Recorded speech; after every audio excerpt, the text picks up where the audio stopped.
nice move. Blake Delaney had to move out of the way.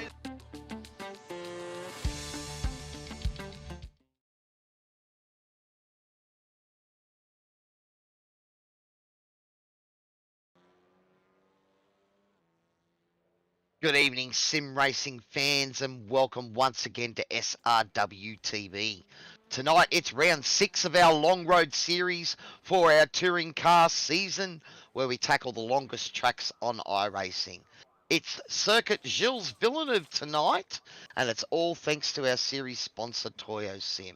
It's Cowie, your average sim racer here, together with Hamish Munro, who's looking welcome everybody. behind the scenes as well as on comms once again, and will give us a great view of tonight's action. Here at Montreal. Mate, it's going to be awesome to see these cars go around a favourite track of mine, buddy, and I hear it's a favourite of yours too. Yeah, it is, mate. I've just realised I've left the radio on the thing, so I've just had to quickly change all my stuff here just quickly. It's going to look really ugly for a moment, but I'm going to have to change it in iRacing, unfortunately. So let me just quickly mute the voice chat. There we go. That's good. Now we don't have to listen to, I think it's Greg Barber, who's the race control. So I've just fixed that for now. But yeah, really excited. This is one of my favourite circuits. Used to love it on the old F1 games. You know, I've called some great races here. I remember calling a Vets race last season, and it was absolutely insane, the amount of action that can happen around this really, really tight circuit here at Circuit de Gilles Villeneuve. You know, in the heart of Montreal, you know, can this race bring us a lovely, creamy, cheesy gravy poutine of a race here today, Cowie? I am hoping for all-out carnage, and I hope we can get it. Well, it looks pretty cool out there. So I've got 18 degrees. It's the track temp at the moment, 29% humidity. The 11k wind. I'm not sure how the wind affects these things, but what will affect some of these cars is those curbs.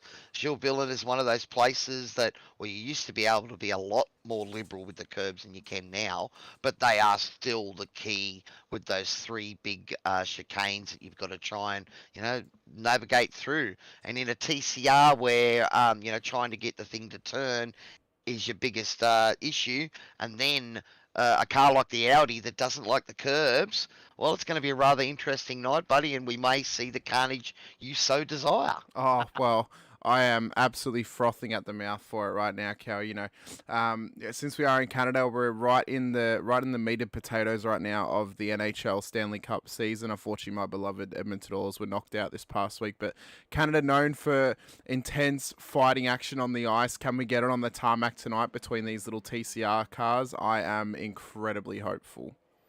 Well, I believe we are on the full layout here of Circuit Gilles Villeneuve, so they will get the opportunity to bang doors at several places around here. Just look at these tight chicanes and see how the cars are going to look to sort of tackle it, buddy. One of the biggest things as well will be the toe down the very long. It's all you know. People call it a back straight, but if you take out that chicane, it's one incredibly long straight from the. Excuse me, from the hairpin there on the left-hand side of the track map all the way up to the hairpin on the right. You know, it's an incredibly long set of double straights, and there's some really, really good overtaking opportunities. It's whether people are going to have the guts to go for the dive into the second to last corner there at the start of the chicane, or if they're going to go for the dive into turn 1 as well. We've got about a minute and a half of practice left, and then we got quali. They don't call it the Wall of Champions for nothing there, buddy, because that's where, you know, this used to be the final race of the F1 calendar, and that corner was, you know, on several occasions became the do or die and decided a championship. You know, I mean, it was named for the Wall of Champions after Michael Schumacher hit it one too many times. But, you know, this circuit has got... It's so many different layers about it of how it can affect a car, but also how it can affect a driver.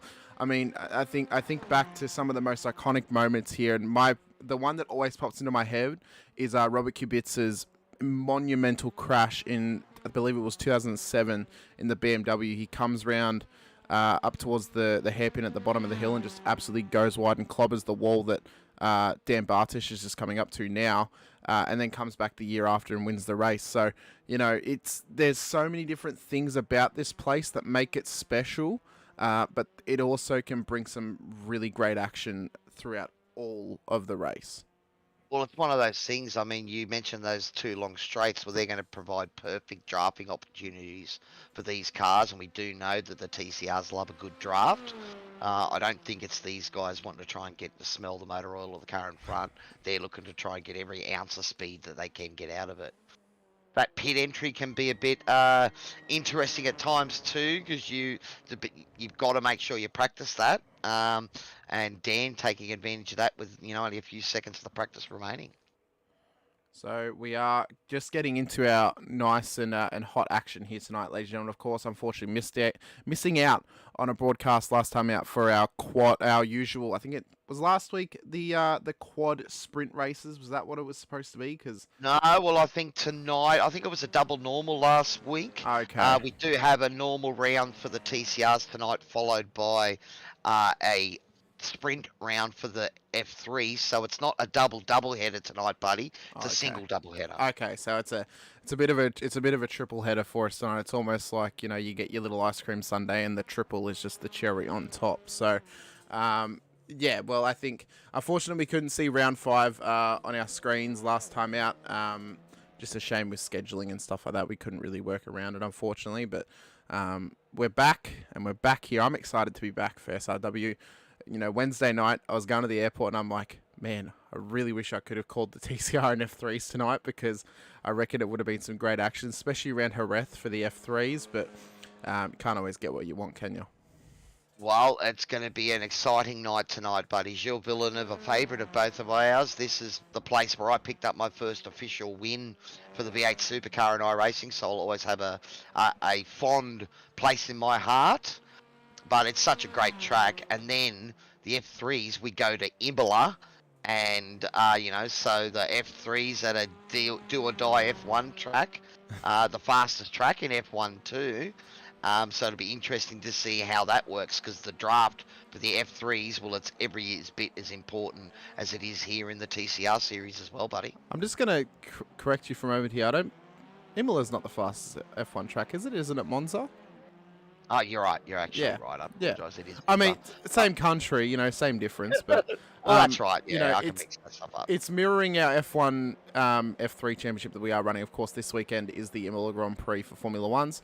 I believe this is actually the first instance this season that we have the exact track that is happening on the weekend as the one that we're running. So we don't have a similar circuit on offer this week. We have the actual circuit on offer, which is quite nice. I believe the next one would be Red Bull Ring in a couple of races' time for the F1s. So, actually, no, it'll be this track. It'll be Circuit de Gilles Villeneuve. That'll be in 3 or 4 races, I believe. Maybe 3. Coming up as well. I know there's quite a few of the tracks that we're going to be able to replicate for those events. You're going to have Barcelona and Silverstone as well. Silverstone, that's right. There's quite a few, which is going to be quite exciting. But yeah, look, it's a great track, Imola. Another one of those ones that sort of disappeared a little bit for the calendar there, but they brought it back to fill, the COVID void, and since then they've signed a deal to keep it going. So I'm sure Ferrari are happy with that. It is their home, but they also haven't had much luck there in the last few years either. No, they haven't. Barb Slider in the chat as well saying greetings to us. Greetings to you. Great to have you here. I think it's, obviously, of course, with everything that happened in '94 with Senna and Ratzenberger, believe that was when they actually took it off the calendar, because that was before they actually made the circuit changes, and then makes a return during COVID for Formula One, which was great to see. And it was always one of the circuits that I thought it'd be really good still for F1 to have it, and it was great to see them bring it back. Kind of wish they'd also kept Portimao or Mugello on the calendar when they brought them in for COVID, but Mugello, again, can't always get it. But Mugello is it's a great track. I love that track. Yeah, and it is rumored to be coming onto iRacing as well, so which would be good to see. But I think the big talking point about I always talk about cars and tracks coming onto iRacing on the broadcast, but the big talking point right now is the LMDH Cadillac coming into iRacing, and also Willow Springs as well, which I think 2 incredibly great assets for iRacing, especially for multi-class events and stuff like that. So, Well, I know, no, we're not close to sort of this. We're not quite at the second half of the year, which was the promise of the possibility of rain coming into iRacing. I know we've seen a few screenshots and stuff like that to show that it is progressing, and I can understand why they're reluctant to, release any beta versions of it. But that's the big one, mate. When that drops, hopefully, maybe I don't think it's going to happen season 3, maybe season 4. That would be Yeah, epic. yeah. I believe it'll be the end of season 4, but start of season 1 next year will be when rain comes, because they really want to perfect it. Yeah, they hinted second half of this year, so yeah. I understand though why they might have to actually delay it a little bit, just because it's a big thing to bring into this. They have to change tire models for every single car at every single track, and make it so it works, and make it so it's also visually really good. From the screenshots I've seen, visually it looks great, but it's the technical side that they have to get right first, because they don't want to release it and then break the game or the sim, and have people complaining. So I don't mind that they're taking their time, because it might mean we're actually going to get a better product in the long run. we'll still have people complaining, because that is the nature of people. There will always be people complaining, but as for not complaining at the moment, that's Callan Hodgkinson with 3 purple sectors again to improve his time. So the tyres are up to temp now. They're about almost 6 minutes into this qualifying session, and it is Callan Hodgkinson with a 147.16 currently on top of the leaderboard. Dan Bartosh has got a 48.2, and I'd say all of those other guys behind, there's been a few off tracks there killing those times, and that's those chicanes, buddy. And how close do you want to run it to find those extra tenths? But it's risk versus reward, isn't it?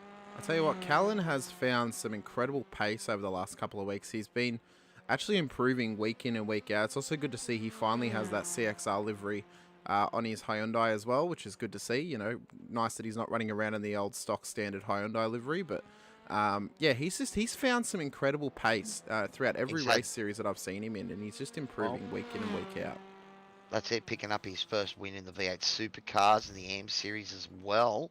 So, that has maybe opened those floodgates a bit. And I've had some great battles with Callan and hope to have some more. I was having a bit of a chat to him tonight. He said he's going to try and jump in the F3s as well, but we know what Tyson thinks of that jump over to the F3. So, let's see if Callum can maybe master that a little better.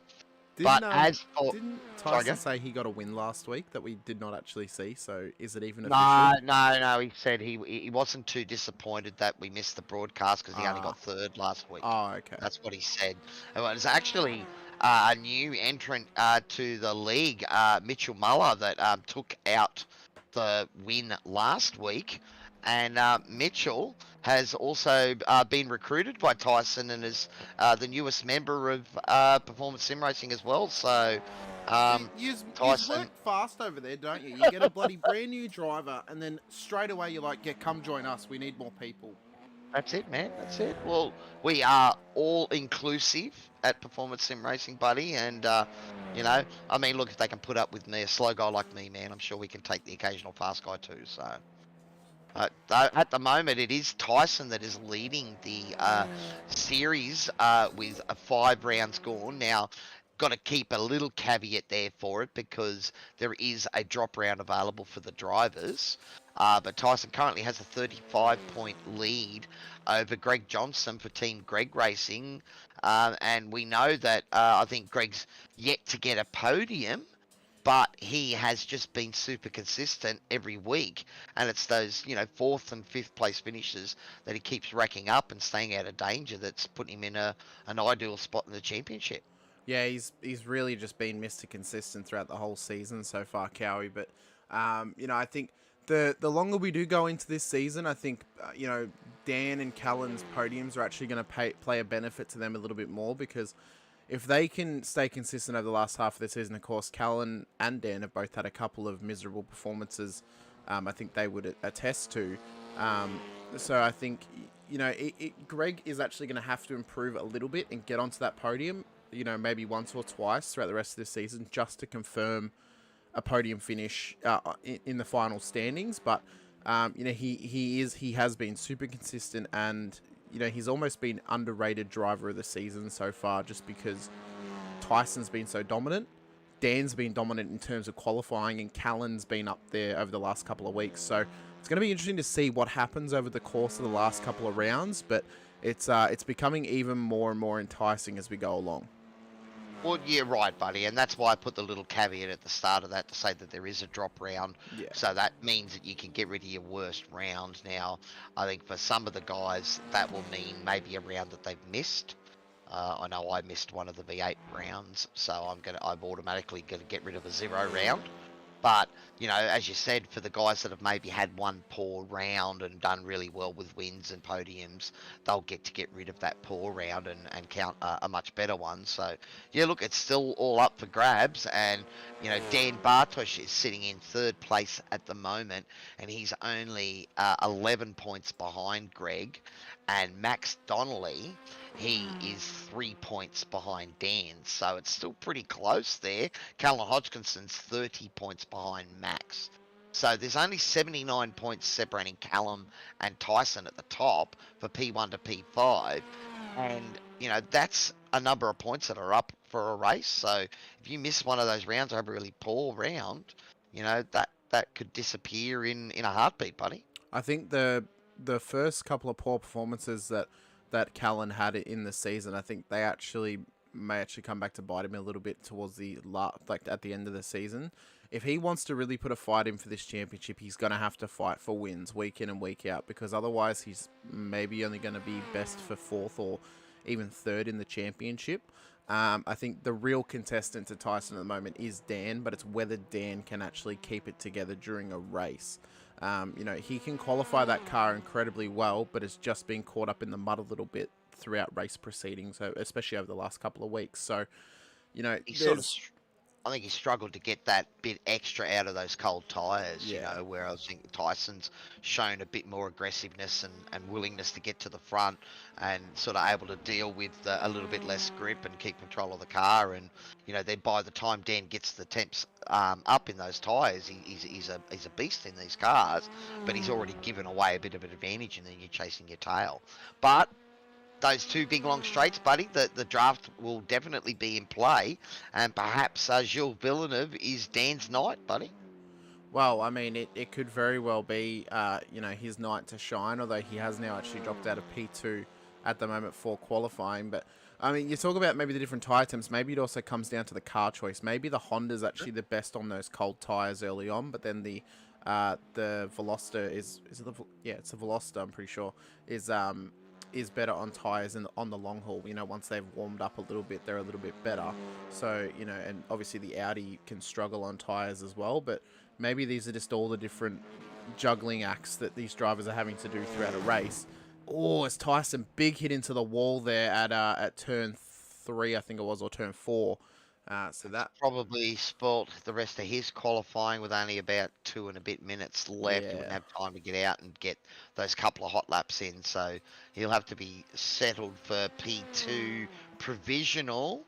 Dan's got to find about 8, 9 tenths here to take that second spot on the front of the grid, or even to get Callum. How's he going at the moment? He's got an orange and a green coming over the line. And what's he done there? Is that a 46.86? So he's found some more time, but he's still got to find a couple more tenths. He will get one more chance. This perhaps 2. Yeah, he should do, I think, being that I believe this should be a full-length race, so they should be able to go after the 15 minutes and finish their last lap time that they have started. So, although Tyson is now back out on track, it's whether he's actually going to be able to get across the line before the 15 minutes is up to start another lap. And also to have enough heat in those tyres to be able to push on that second lap, because we do know that it generally takes probably about 3 laps to get these things up to that optimal operating window. So Dan, probably the last runner out there with a real chance, though. Mitchell Muller is also out on track, I believe, at the moment. But yep. he's yet to get down into the 47s at the moment, so perhaps not getting much of a chance to practice here. I didn't get to talk to Mitchell myself. I was away playing gigs on the weekend when Tyson brought him in and introduced him to all the team. So I'm yet to actually say hi in person, but welcome to the team, Mitchell, when you watch back on the broadcast, buddy. And let's see if you can get up there and pip the boss man in this quali. Well, Dan looking to end his final lap. He will actually get one more lap here because he is actually going to be able to cross the line before the 15 minutes is up. So Dan, as long as he doesn't back out of it, should actually get one more lap. Tyson is too far away to get one more lap in, so this will be his last qualifying lap as he's just a little bit too far away. So whether Dan keeps on pushing to get it done is up to him at this stage. Well, I think he might have realised he's pushed there for a bit and then realised, yep, I'm going to make it, so get another lap. So he's just backed off, maybe giving the tyres a bit of cooling down and then push hard again. So let's keep an eye on these sectors and see if he can start putting some green and purples up there, because that's what it's going to take. At the moment, looking good, pushing the car hard. He goes green first sector, so this is already looking pretty good for him. Only needs 2/10 or just over 2/10 to get past Tyson into P2. So this could be a full push lap now from Dan to really just justify getting onto the front row of the grid alongside Callan. But he and needs as you a lot said, more buddy, time. you know, he is really battling Tyson and Callan for the championship. Callan's probably, as you said, he's got to pull some big numbers out of the board for these last few rounds to move to the top. Dan's Tyson's true threat, so he's got to get out there and you know, and maybe start with the qualifying and then hold him off. There was an orange sector there, sector 2, so he's got to try and find something impressive here. Can't see how much down he actually is. Or if he is even down, he might have just matched his best as well. So the time will tell once he crosses the line. He's only got 2 more corners left, and they are some of the toughest corners on this circuit. Very, very easy to get wrong here at the chicane. Looks like Mitchell's had a moment too, because he's ended his session as well. All right, can Dan improve and take P1 or 2 here? It's close. 146.7, so he found a 10th. He needed 2 and a bit. So grid will stay as it currently is, buddy. So that's a good push, and he gave it a good go there. Perhaps just you know, a little bit of encountering something in the middle of that lap there that cost him, really. Yeah, I think maybe pushing a little bit too hard, maybe just overheating those tyres slightly. You know, because this circuit is a bit of a tyre killer, being that it is the tarmac concrete combination of track surface around this place. So it's a bit like the oval road courses. You know, it can really kill tyres because of the combination that is the terrain on the race circuit. But you know, I think P3 is still pretty respectable. He's got good pace about him. Again, it's just whether he can actually keep his racecraft together and, you know, just push a little bit to try and make a way up. Got to try and get in front of Tyson or stay close to those boys at the start here. We'll have to see. He might look to take a bit more of a risk at the start of this race to keep himself in the hunt. Well, there is the grid up on the screen for round 6 for tonight's TCR series here, presented by TOYOSIM. It is Callan Hodgkinson for Crisscross Racing that puts it P1. Performance Sim Racing's Tyson McAvoy next to him in position number 2. It is Dan Bartosh for Jedi Boy Racing and Max Donnelly for Team NZ making up the second row. Mitchell Muller, the new PSR driver, and Dean Sikovic making up the third row, and it's Greg Johnson in P7. Only 7 drivers out there tonight. I would have hoped a few more of the boys would jump on to such a great track, buddy, but I suppose middle of the year it's starting to get hard for everyone to commit to simulator racing. Well, there's 7 drivers set a time. We have actually got Mark Cochran and Steve Sinkovich in the session now. It's whether Steve can actually join fast enough to get on track. Mark not able to actually set a time in the qualifying session, so we may see a minimum of 8 drivers out there, or maybe a minimum of 7, but a maximum of 9 if Steve can get in here quick enough. So, you know, it's not the biggest crowd of drivers that we've had so far this year, but it's not the smallest that we've seen on SRWTV. So, still a pretty respectable field, and the regular names that are always here are still running around. So, we got 30 seconds until the race will start. Race control has let us know, which is very nice of them to do so. But we will focus on the leader. That's it. Well, look, the nature of this place too should encourage good close racing. So let's hope we have an awesome, exciting race here. And let's see if Dan Bartosh for Jedi Boy Racing is going to send it at the start, because that is the battle for the championship between him and Tyson McAvoy. All right, here come the lights. We are getting ready to go green for round number 6 of our TCR Long Road Series. And they are off. Looks like everyone's got a really good launch there. And Callan Hodgkinson, Tyson McAvoy getting up the inside, and Dan's going with him. Sorry, around the outside, I apologise, but we'll have him the inside for T2, which is the important one. So, perfect positioning again, and Tyson McAvoy, mate, straight to the front once again. He's done very well off the start there, really picked the line, picture perfect through turn 1 and 2. He knew that the advantage is if you go out on the outside for turn 1, you get that inside line at turn 2. He worked it very well. I mean, Callan, you know, playing maybe the smart game, of course, it is a 45-minute race. So it means that there is a long way to go, and there's going to be many opportunities to get the moves done as long as he can stick with Tyson. I mean, we saw Callan had the pace to do so in qualifying. So it's whether he can actually do it under race conditions. Couple little jiggles there close to that wall there from Mitchell Muller, and I think it was Max Donnelly. So both the Audi R8s there in the field. But Mitchell is up 1 spot at the moment, so he's got ahead of Max there on that start. And I mean, the 3 guys in front as well, they're starting to master these starts, because we've seen that the Audi is very, very strong at the start of a race and off the line. All big lunge from Max under brakes. But yeah, Tyson, Callum and Dan getting the Honda and the Audi, sorry, the Honda and the Hyundais off the grid pretty good too. So it is a battle of, well, it's almost actually a perfect combo of Hyundai to Audi to Honda ratio here. I mean, 2 Hondas in the field, 2 Audis, 3 Hyundais. Out on track at the moment. Steve Singovich is in the pit lane. I think he's actually getting on track now to come out and race, which is good to see. Mark Cochran, though, yet to actually get into his car and get on track. Come out in front of the field, though, so this will be interesting. Oh, yes, it will. He's almost going to be a little bit of an unofficial safety car, I reckon, once these top guys catch up to him. Probably where they catch him, I think. Yep.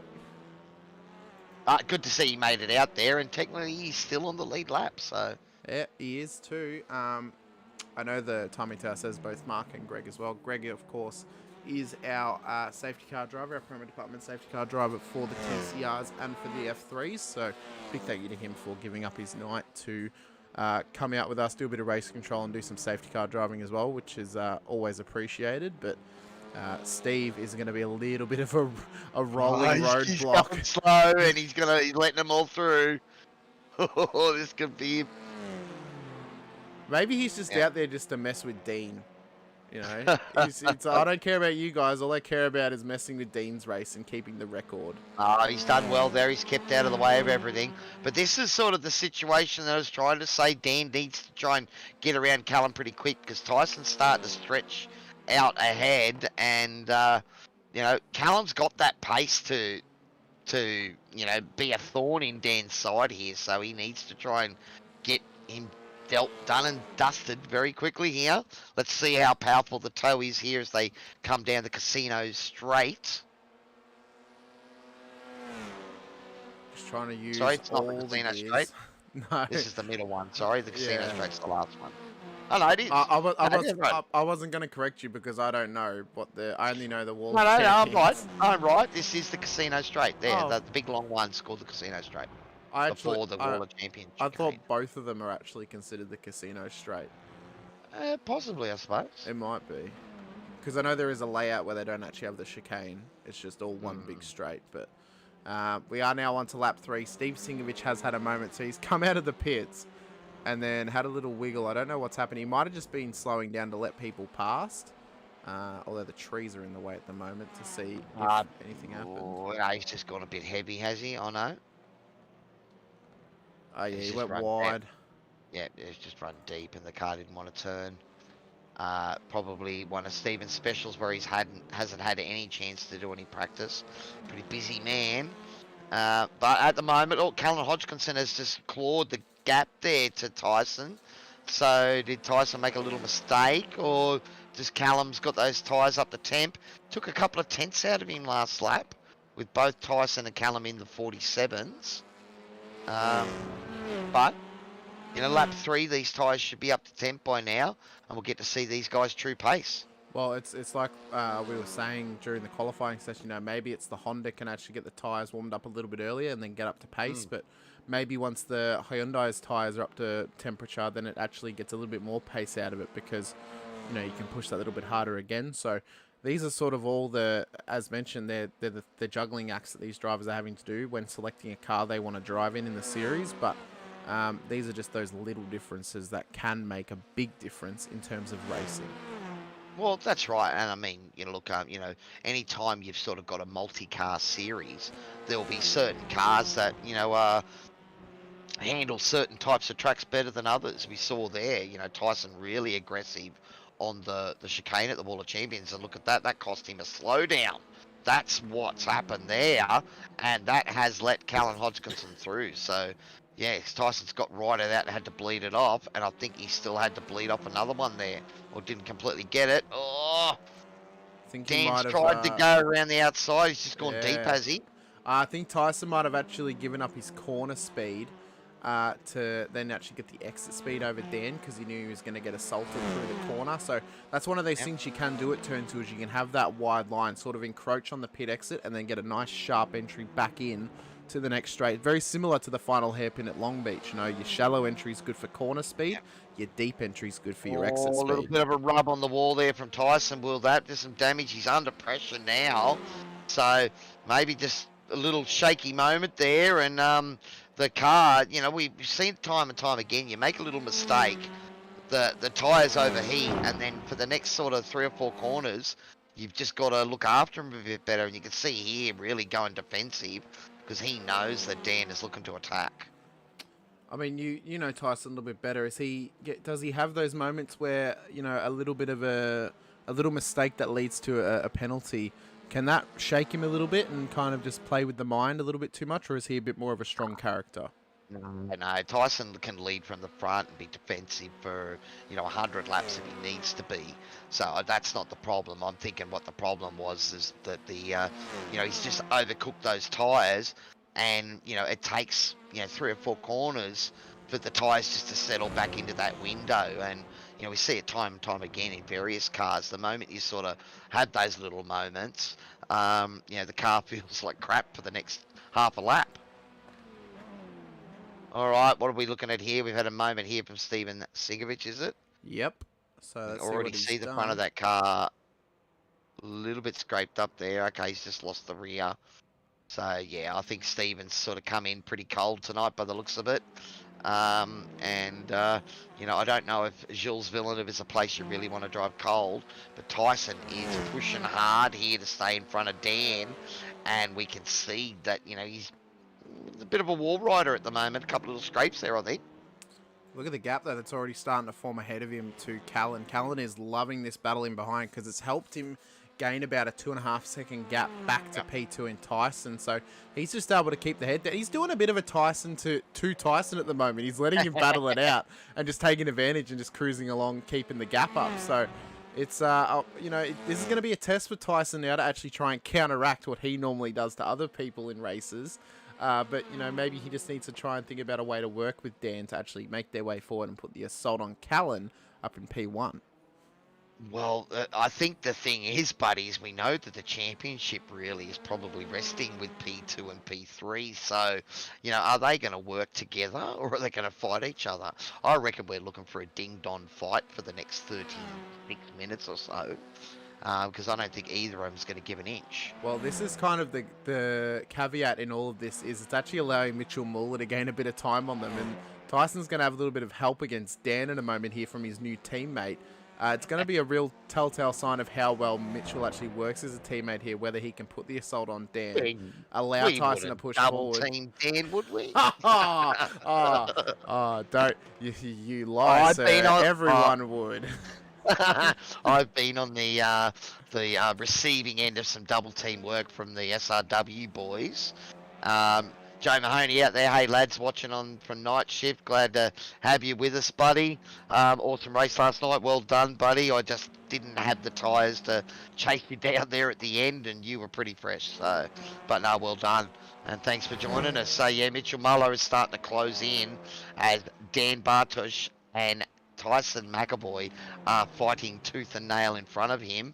And as you said, Callan Hodgkinson, well, perhaps the two have settled in a bit more to a rhythm because they've just taken half a second out of that lead Callan had.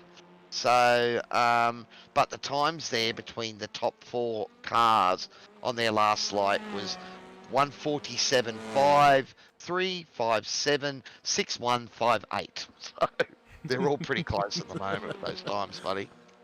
Yeah, there is no separating the top 4 at the moment. Well, the only separation is their position on track in terms of the, Mitchell's going to have to really just try and find some pace, match Callan a little bit maybe in terms of best lap, just to really close the gap in on the guys ahead of him. But, as mentioned, Callan just needs to keep the head down now, try and push on and not look in his mirror, not worry about what's happening in behind him. Just let those guys do what they're doing.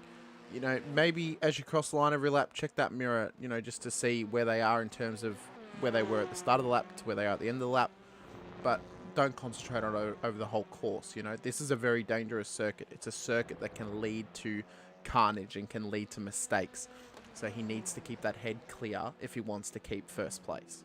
Well, I think most of us aren't doing that hyper-realistic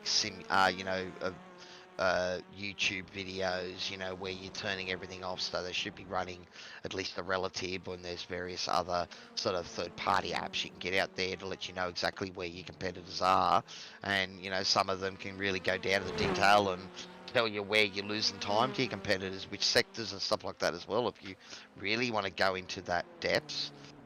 But it's sort of one of those things you tend to notice when the car behind you is making time on you, but at the moment Callan's keeping that down to a tenth or two. So both Callan and Tyson into the 46s last lap. So I think it was Tyson McAvoy with the fastest lap of the race so far, with a 1:46.66. So these boys settling into a rhythm, and Tyson's maybe just he's got a little bit of a gap to Dan there now, about a second or so. But Dan is staying close enough to probably benefit from that draft. So we're in that middle stage of the race.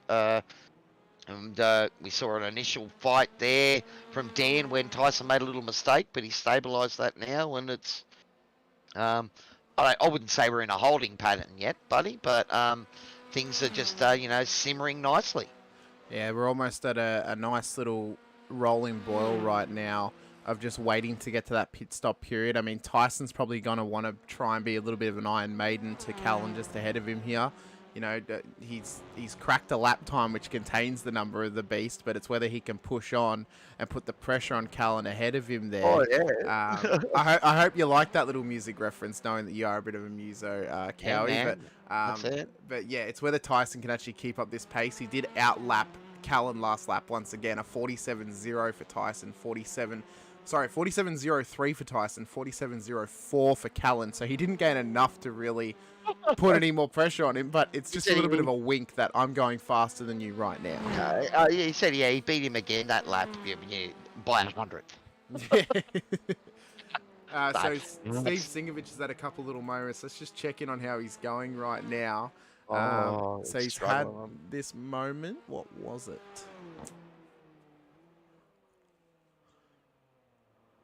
So he's just losing the rear there at the chicane. It just, you could just see a man that hasn't really had much chance to practice, so he hasn't really worked out, how hard he can take some of these corners.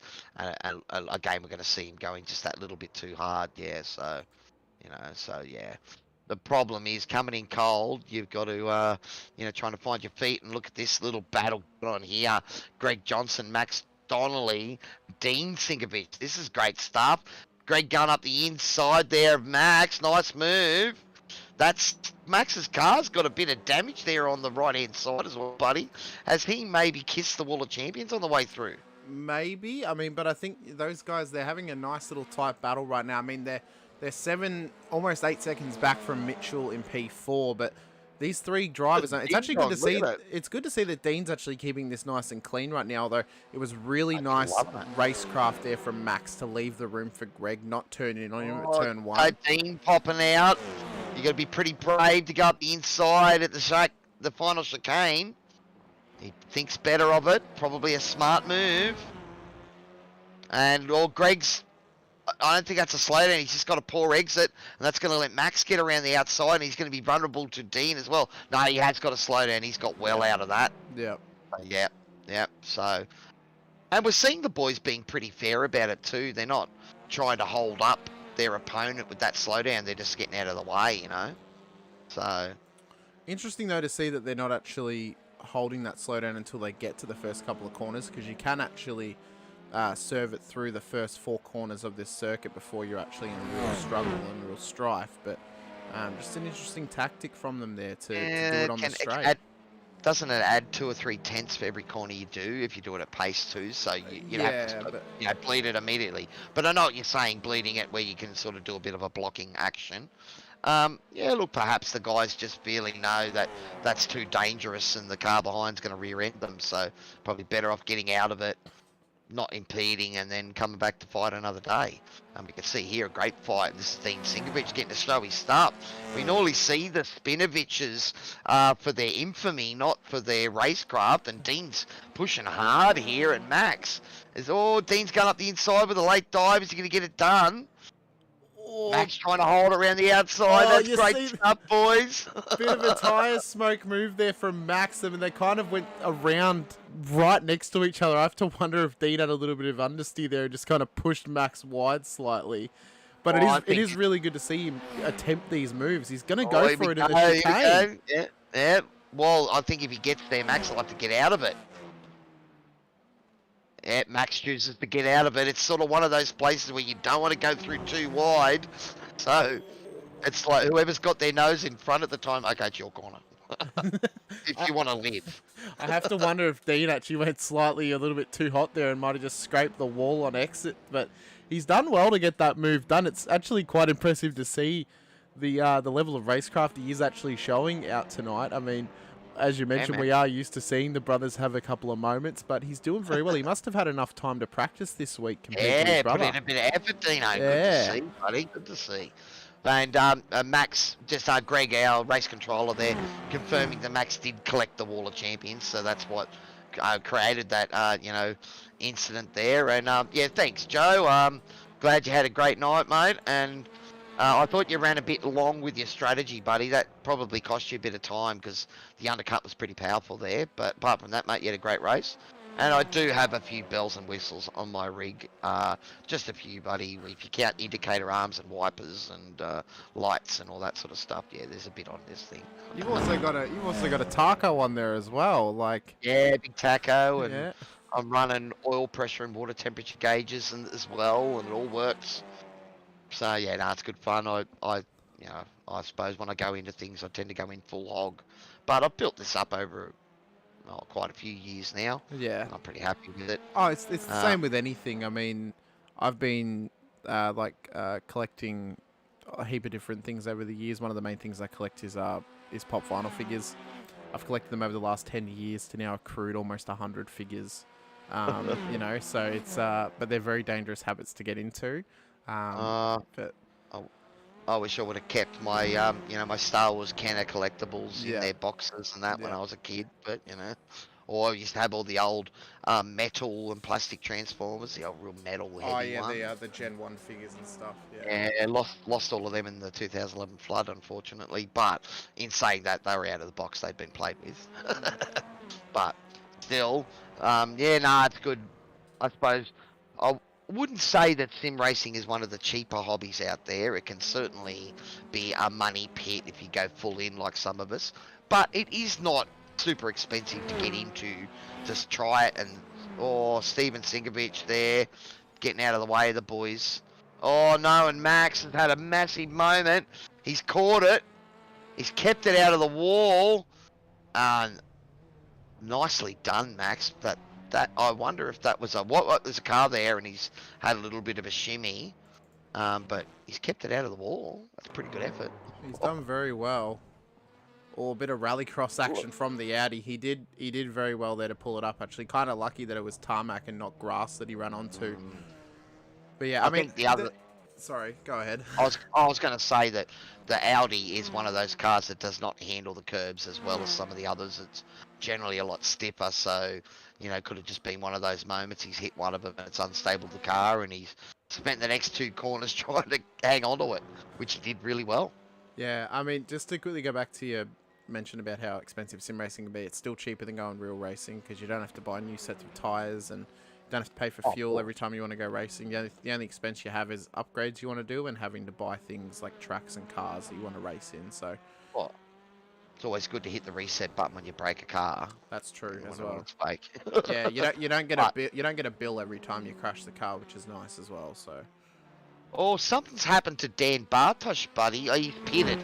He has pitted on lap 11. So 20 minutes into this motor race, we're a bit short of halfway. So Dan going for an early pit. He's in the pits a fair way there. 43. Oh, no, pit time was only 13 seconds. Yeah. But that's all right. I wonder if he's forgotten to turn some tyres off.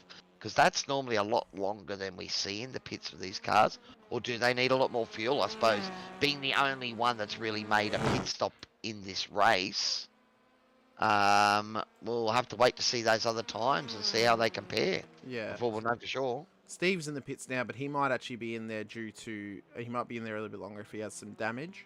But that will be the telltale sign. Although I would think if he took tyres, it might have been closer to 20 seconds. But and this is going to be the question that will also be able to be answered, is how much fuel they're actually able to take. Because if they can get a full fill, then it's only going to be a one-stop race. If it's a half fill, then it's going to be a two-stop. All right, so I was talking to Callum and Greg Johnson there earlier, and they told me it's 35% fuel restriction. That gets you about 17 laps. Okay? So we're 12 laps in and coming up to halfway, so these guys will be able to do it in one stop. But perhaps, we're looking at a decent amount of fuel you've got to put in the car. I mean, by the looks of this, say they're going to go 14, maybe 15 laps. We'll get them halfway. So you're talking 28, 29 laps. So I suppose lap 12, lap 13 is probably the opening of that window to get home. Yeah, I'd say that's the minimum lap that you need to get home. But I'll keep the so Tyson did a 12.93 pit stop, 42.63 pit lane travel time. So I'd say that is actually the general stop, and I'd say that's mainly just fuel. Steven's done a 44-second stop. Yeah. He would have had a fast repair if he had any damage. So I'd say he's forgotten to turn off tyres. Yeah. Because I think 10 tyres can add 25, 30 seconds to your stop. Yeah, because I'm not sure if these cars actually do fuel and tyres at the same time. I know that not all cars do. So it's that might also be the case as well. Greg Johnston did a 12.93 pit stop, so I don't think he actually took tyres. I think he's just taken fuel as well. All about the same there. And we've seen, I do know that Gilles Villeneuve is a place where the undercut can be quite effective, especially in sort of the V8 supercars, where you get those new tyres and you get the advantage of fresh tyres. I don't know if it's going to be as big an advantage, but I suppose the thing about pitting right at the start of that window, it means that no one else can undercut you. Well, it comes down to the track length, the pit lane travel time, and your lap times as well. So this track circuit's actually quite short. People don't realise how short it actually is. But these guys doing about a minute 47s on average. Normally, if it's about a minute 30 or under lap time, you can almost be guaranteed that the undercut will work. Just because your pit lane travel time is going to be about half of that to even more. If it's even more than half a lap, the undercut will work if you can get enough pace out of the car. So long pit lane too. It is. This is a very long pit lane. Although the beauty of it is it does cut turn 1. So, you know, they're sort of the things that we kind of have to think about when in terms of what the strategies are, whether an overcut's going to work or whether an undercut's going to work. Now, this is a one-stop race. Your overcut's not going to work because it only works if there's a two-stop and you're going to go for 3. I would say yes. I would agree with you, except for the fact that we don't see these guys take tyres. So therefore, the overcut means that you're actually running the car longer with a lighter fuel load. So if you're filling it up early, you're putting weight back in the car. So I think, you know, in the TCRs, I think the overcut has been the play in previous seasons that seems to work the best. Now, you know, when you're taking tyres and that, you know, that's where you really see that advantage of fresh rubber that makes an undercut work, like in the V8 supercars and the GTs and some of those things. So yeah, I don't know, buddy. It's going to be interesting. I do love these strategy type calls where we get to think about this sort of stuff, and hopefully everyone else, you know, enjoys it as well. Joe Mahoney saying a very expensive hobby. About time for me to fork out for VR or a new PC for triples. Okay, so Joe's digging into the rabbit hole, buddy. It can be deep, but yeah, good luck with it all, buddy. Yeah, I'm gonna have to get a new GPU so I can run well, 4 screens technically, because I'll have one on my desk and then triples on the rig. But yeah, you know, these are just sorts of things that, like, I can't buy a direct drive until I buy an actual, like, the sim rigs rig, because mine was made at home out of box section steel. It's strong. It's not strong enough for a SimiCube or even a Sim Magic or something like that. So, but yeah, these are just the sorts of things people need to think about whenever they're wanting to do upgrades on their rigs. Is you need to actually buy a quality, like a Sim Rigs type rig first before you go for your direct drive, because that's one of the only rigs that's actually rated for the amount of power that a direct drive can bring. So, but yeah. as we said, you know, I mean, it's one of those things that sim racing's actually pretty cheap to get into. Yeah. But it's one of those things that, yeah, when the bug hits you and you want to start upgrading, I mean, that's where, you know, it can start to get expensive. Though I will say there's lots of, you know, more budget friendly options, and we're seeing the direct drives like TOYOSIM, our major sponsor here. They're the distributors of the Camus direct drive wheel, and that's I think it's a 15 or 16 Newton meter wheel and pedal set. Yeah. I know that Tyson McAvoy, my team boss, is running the Camus wheel and he loves it. So, you know, I mean, there are budget options out there. I mean, the issue is that budget options for sim racing still puts you out $1,000 or so. So, I suppose that's not necessarily a budget option. But I mean, you can pick up a second-hand Logitech G29 or G27, those sort of ones for a couple of $100, and they can really get you into it. And we do see a lot of guys sort of coming from those, you know, Gran Turismo style racing games controller to then maybe getting a wheel and pedal set for the PlayStation or the Xbox, and then they start to find out about the world of PC sim racing, which, you know, I'm 20,000 in the hole, buddy, with my rig, but I love it and I don't, you know, regret any of it. It's just one of those things that it you know, it takes time, and I suppose, you know, there's always going to be people that are committed. Look at the Boosted Media $100,000 rig. That's crazy. And then you look at some of the other big YouTubers, Race Beyond Matter, and those guys that have, you know, done sort of, well, not cheap setups, but maybe setups similar to mine, but then they've gone to the extra level of creating PVC tubing to make a roll cage so it matches seamlessly with the screens in front. I mean, you know, the level that you can go to with sim rigs is crazy, buddy, when you add motion, all that sort of stuff. But even just things to immerse yourself, butt kickers to make it feel like you're feeling every bump, those sort of things can, I don't know if they're going to make a difference pace wise, but they can really make a difference and make you feel like you're sitting in the car. And for me, that's what it's all about. Oh yeah, 100%. Just quickly as well, you mentioned Tyson and the undercut. It has worked for him. He's gotten past Callan during the pit stop period. So pitting 2 laps earlier, having a 3-second pit lane travel time faster than Callan's, it's now put him in the hunt for race victory, as he has now passed Callan for the race lead. So he's, you know, the undercut has worked perfectly for him here at Circuit de Gilles Villeneuve. So It's we could be in for a very enticing final 16 minutes or so. Well, look at that. Like, so he was about 8/10 faster in the pits. So he probably, stopped right on the button there in his pit bay to get, I think, the fastest pit time of the night. Yep, so far it is. With Dean Sigovich is still out on track at the moment without pitting. So Dean's probably got a couple more laps left in this. But yeah, but it's that, as you said, 3 second or 2.5 there. So Tyson's just been that little bit more aggressive coming into the pits, I would say. And he's found a 1.5 seconds there, and that's made all the difference. So, but although last lap he did a 47 dead, Callan Hodgkinson outlapped him by 0.15 of a second, did a 46.85. I believe it is last lap, if I'm reading it correctly. I don't like that the zeros have the line in the middle of them, because that makes me think it's an 8 sometimes when I'm reading it. But no, it wasn't 8.5 that last lap. I think it's say you don't say 007 or something like that. Yeah. It's 0, not O. Yeah. So he did very, very well that last lap to outlap Tyson ahead of him. Of course, he is on slightly fresher tyres, but he did that last lap on tyres that have just warmed up.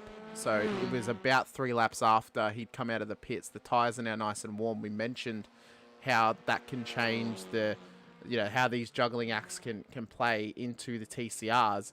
And which cars are stronger at certain tracks. It appears the Hyundai is actually very strong around here in Montreal, but we know that Tyson is a very strong operator, and I think even in the Honda, he's going to put up a massive fight against Callan in behind to take victory once again. This is not over yet, but Dan Bartosh, who pitted on lap 12, so the first of the runners at all, well, he's lost some time, so I don't know if Dan's had a couple of moments there that maybe we missed, but he's fallen back now, and he's about 4 seconds behind this battle, so he's got a fair bit of work to do, mate, to catch up. I think maybe being in the traffic a little bit might have actually hindered him slightly, since he was the first to jump into the pits. So that as Dean Sigovich now does come in. But yeah, I think coming out in the traffic, he might have pit a little bit too early for the undercut to work to perfection, because he has come out in the traffic. He's got caught up by, I think he's got caught up big time by Dean there, because I saw that gap before was at about 6 seconds, and it's now gone out to like 10. Yeah. So we'll just keep an eye out on Dan's lap time this time around. Did a 47.49 last lap, so he's pretty close to the number. About half a second off Tyson and Callum up front. But yeah, so... And Mitchell Muller, he's about 5-6 seconds behind Dan as well. So Mitchell running long there. That hasn't helped him either. Again, looking at those pit lane times. Yeah, look, was it Mitchell and Tyson both doing 42s for total pit lane time, and everyone else into the 44s or more. So 43.3 for Dan, so that wasn't too bad either. But yeah, we can see sometimes when it's a game of tenths, if you can find a second or two on the pit entry because you've practiced it and perfected it, that can be just one of those things that gives you the result in the end of that attention to detail, I suppose they refer to in racing terms, don't they? Yes. So I think that it's the little things that you can gain have a massive advantage in other spaces over the course of a race. Right. So a couple of tenths here or there in the pits can mean seconds on track, as Tyson does the fastest lap of the race that last time by 46.32, so actually matching his previous fastest lap, which he's done very well to do. Actually, he did a 46.38 the lap before, so he's on pace at the moment, Cowie. Yeah, he's pushing now, so this is the part of the race he's gone, all right, they're going to have to be fast to catch me. And we can see here Greg Johnson getting closer to Max Donnelly, and will get the advantage of that slipstream, that toe, to keep him in the hunt. So, everything's lit up for Greg as well. He was one of those guys that pitted on lap 13. Max going a couple of laps longer. And Dean's been able to close that distance back up, because we saw him fall away at the end of that first stint after the big moment between Dean, Max and Greg there. Where Max took the Wall of Champions, a little scrape of it. See, that car's had the fast repair and is all shiny and brand new again. But maybe Greg's done the same, and he's finding some pace here now. He's hoping to put a final 10-minute assault on Max just ahead of him. These guys, I think, barring an incident, will actually stay together for the majority of the rest of this race, although Max has now gained about half a second through the first sector on Greg Johnson there. Went from a half a second gap up to a second, but I think Greg might actually be a little bit faster in the sort of final half of the second sector to the final sector of this race circuit. But then that just comes down to the straights and getting into the toe. You know, they can be a massive advantage, because if he can keep it within a second, he gets the toe down the straight. It's all about position yourself to take advantage of it here. So coming round, coming up to the big hairpin. I don't think it's called anything apart from the hairpin or le épingle, which probably means the hairpin. Yeah. In you know, and I do know the Wall of Champions is also called the Quebec Wall as well. But my little track match here is not telling me too much about it. Virage Center is that turn number 2 complex. 1-2. When I look at Greg's got a nice run here, and Max has gone a little bit on the inside there. He has. Just covering nicely. Oh, that was super close into the entry. When I called the last race that I called around here, the full intro that I did for the broadcast, I did in French. I translated the whole thing with Google Translate and read the whole thing in French. Beautiful. This was originally named the Notre Dame Circuit. Yeah, and then it was named after Gilles Villeneuve after he passed away when they brought it into F1, so, which is a nice nod to him. I think, well, his son, Jacques, kind of lucked his way into a Formula 1 World Championship in the mid-90s, and then was never really able to back it up at any other point in his racing career, but he's still a pretty good operator in terms of doing things like the Le Mans 24-hour and even other endurance races like that as well. But he's kind of just one of those names that is like, really, he's a world champion, but he's still very quick, and he's a lot quicker than I would be in a Formula 1 car, that's for sure. Well, that's one thing, just to make the grid. I mean, I suppose if you're a Formula 1 driver, you can say, you're one of the top 20 drivers in the world, pretty much, and that there's no mean feat in saying that.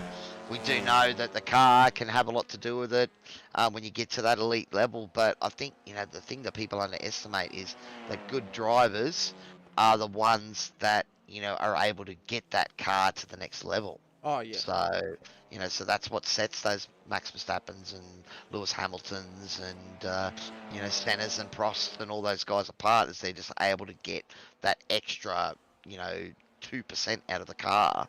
And, in a game of tenths and hundredths, 2% is a massive difference. Greg telling us there now that there's been 2 visits to the Wall of Champion. So a bit of aero damage. So who was that? It was that Max. Max is still looking pretty clean there. So he hasn't scraped it. It wasn't Greg that scraped it. So who are we talking about as our other victim that the Wall of Champions has got there? Greg, let us know, buddy. I don't think it's Dean. No, he's looking clean. Mitchell's looking clean. What about Dan? What's that's looking clean. That side of the car's looking clean too. I say Max has had 2 visits there. So Max has clipped it again and maybe has some aero damage. Thanks for that, Greg. Okay, and you think that's maybe why he's falling into Greg's clutches? No, Max was showing a bit more pace, so I think you're right. Can't really see any major damage on that car, but it could be a bit of a steering. Oh, but you know what? Let's go into our Warren & Brown Tools cockpit cam. We'll see if he has maybe a little bit of steering rack damage or something, and see if there's actually something that's hindering him. Yeah, you see him. He's a bit. I think it was a little bit right hand down, was it? Yeah, maybe. I mean, he looked to be. He kind of had to correct his turn in a little bit. So maybe it's affecting the turn into the corner, maybe, or maybe it's a bit of a roll bar thing, but I'm not sure. Well, it's one of the things about these cars, it's to get them to turn. Sometimes you got to have sort of 2 or 3 throws at it to try and get the weight transfer. Yeah. So That looks pretty straight there. Yeah. So, but as Greg said, maybe just yeah, it might have been before he stopped. He's saying this. So he's got the fast repair, but I mean, the thing that would have happened there is that if he's been driving around for a chunk of time with a damaged car, that's also going to increase your tyre wear, and then you get to this stage of the race where you've been able to fix it, but you just don't have the pace anymore because your tyres are a bit more shot than the guy behind you. So I think these guys are starting to settle in just a little bit now. Let's just see how Tyson's doing, because he's been absolutely rapid once again over the course of this race. That gap's out to about 5.6 seconds now, so Callum Hodgkinson was within a second and a half or so there after his pit stop. But Tyson has just been forging ahead, pushing hard, and setting those 46s, or 46.32 is his best. Did a 46.7 last lap. Dan Bartosh in the 46s as well, but every other driver in the 47s or the 48s. So, he's making it count right now with about 6 minutes of this motor race to go. So it is looking more and more likely to be a dominant victory once again for Tyson McAvoy in the TCRs. Now, the question is, if he does win this race, can he back it up once again in the F3s? I mean, he hasn't really been able to transfer the skills over between the TCR and the F3, which is understandable, completely different types of cars. But I think that'll really be a telltale sign of his abilities once he actually does learn to drive both at two completely different tracks. I don't know if it's one of those things of learning to drive both. I think that the issue with the F3 is the F3 is all about trusting the rear end. And if you don't drive it a lot, you don't know where the edge of that grip is. So you're pushing. Oh, there it is. And I went past it. Yeah. Right. And that's the thing, whereas I think, Tyson has put in a bit of effort here with the TCRs, and I know that he's not getting a lot of chance to practice, but it's a car he enjoys driving. He's been driving before. I think the main reason he drives the F3s is to, add to the grid and be a part of the night. I don't know if I'd call it one of his favourites. And that's when, he tends to have those moments and the car gets broken. Well, then there's not much point continuing. So this is his series he's really enjoying, and he's up front fighting hard. I think that, to make a better comparison, the Formula 3.5, you need to be able to stay on the complete grip, but I actually find it as a much more comfortable car to drive than the F3 itself, because the 3.5 is basically iRacing's Formula 2 car. It's a 2-litre, 3.5 litre, sorry, V6. So it's very much on the level of the F2 cars, and it's actually quite enjoyable to drive. I think they're slightly faster than the F3s, so maybe eventually we move away from the actual F3s and we move into the F3.5s, just to get a nice bit more faster paced action, even though the F3s bring us some really good fast paced action. That last lap by Tyson, though, just quickly, a 146.18. So he is pushing massively right now to keep that gap. Not letting off at all. Are those 3.5s, have they got DRS and that sort of stuff as well? They do. Okay, so because that adds another new element. I know, look, our F3 series at the moment has been a fixed setup series. I believe they're running just the iRacing Imola setup for tonight's race on 36% fuel. So, it means everyone's on that same level of footing. S5000, Greg reckons would be good. Yeah, look, it was awesome to see them racing at Bathurst. That was something we'd been waiting to see for a long time, even though they did govern the cars a little bit so they didn't get up over 300 Ks. It was still great to watch. All right, well, we are inside the final 3 minutes of this motor race, where it's Tyson McAvoy at the moment coming down into the hairpin with a commanding almost 7-second lead over Callum Hodgkinson, and Tyson has just been in the groove and constantly knocking out 46s. We saw last lap Callum getting into the 46s as well, trying to push hard, but still, about 8/10 of that time that Tyson put down the fastest lap of this race. We'll keep an eye out and see if Barney's waving a flag. I'd say there's going to be 2 more laps to go. Yep, can't see any flag there from Barney. Yeah, so I'd say we are pretty much guaranteed at least 2 more laps of this race. you could argue maybe 3 if they're able to cross the line. Greg Oh, Johnson. big moment from Tyson, though. I was going to say, Greg Johnson is right on the back of Max Donnelly as well, buddy. So jump over to that. There's a massive battle going on. Oh, Greg trying to go around the outside at the hairpin. It's all going to be out who gets the drive down. Greg's got it done. And this is Can the final Max lap fight as well. back, though? It is the final lap, is it? Yep, so these guys will cross the line and there'll be 1 lap for them left. So Tyson is on the final lap of the race now. Okay. So race control has confirmed that. Oh, we missed Barney's flag waving. What's Barney doing? Is he a bit slack or something? Oh, he might have had a few too many poutines and now he's having a bit of a Oh, nap Max going on the inside of the chicane. Oh, that's a big moment. Contact. Yeah, that is going to probably cause he's going to have to redress that position, I would think, or get a penalty.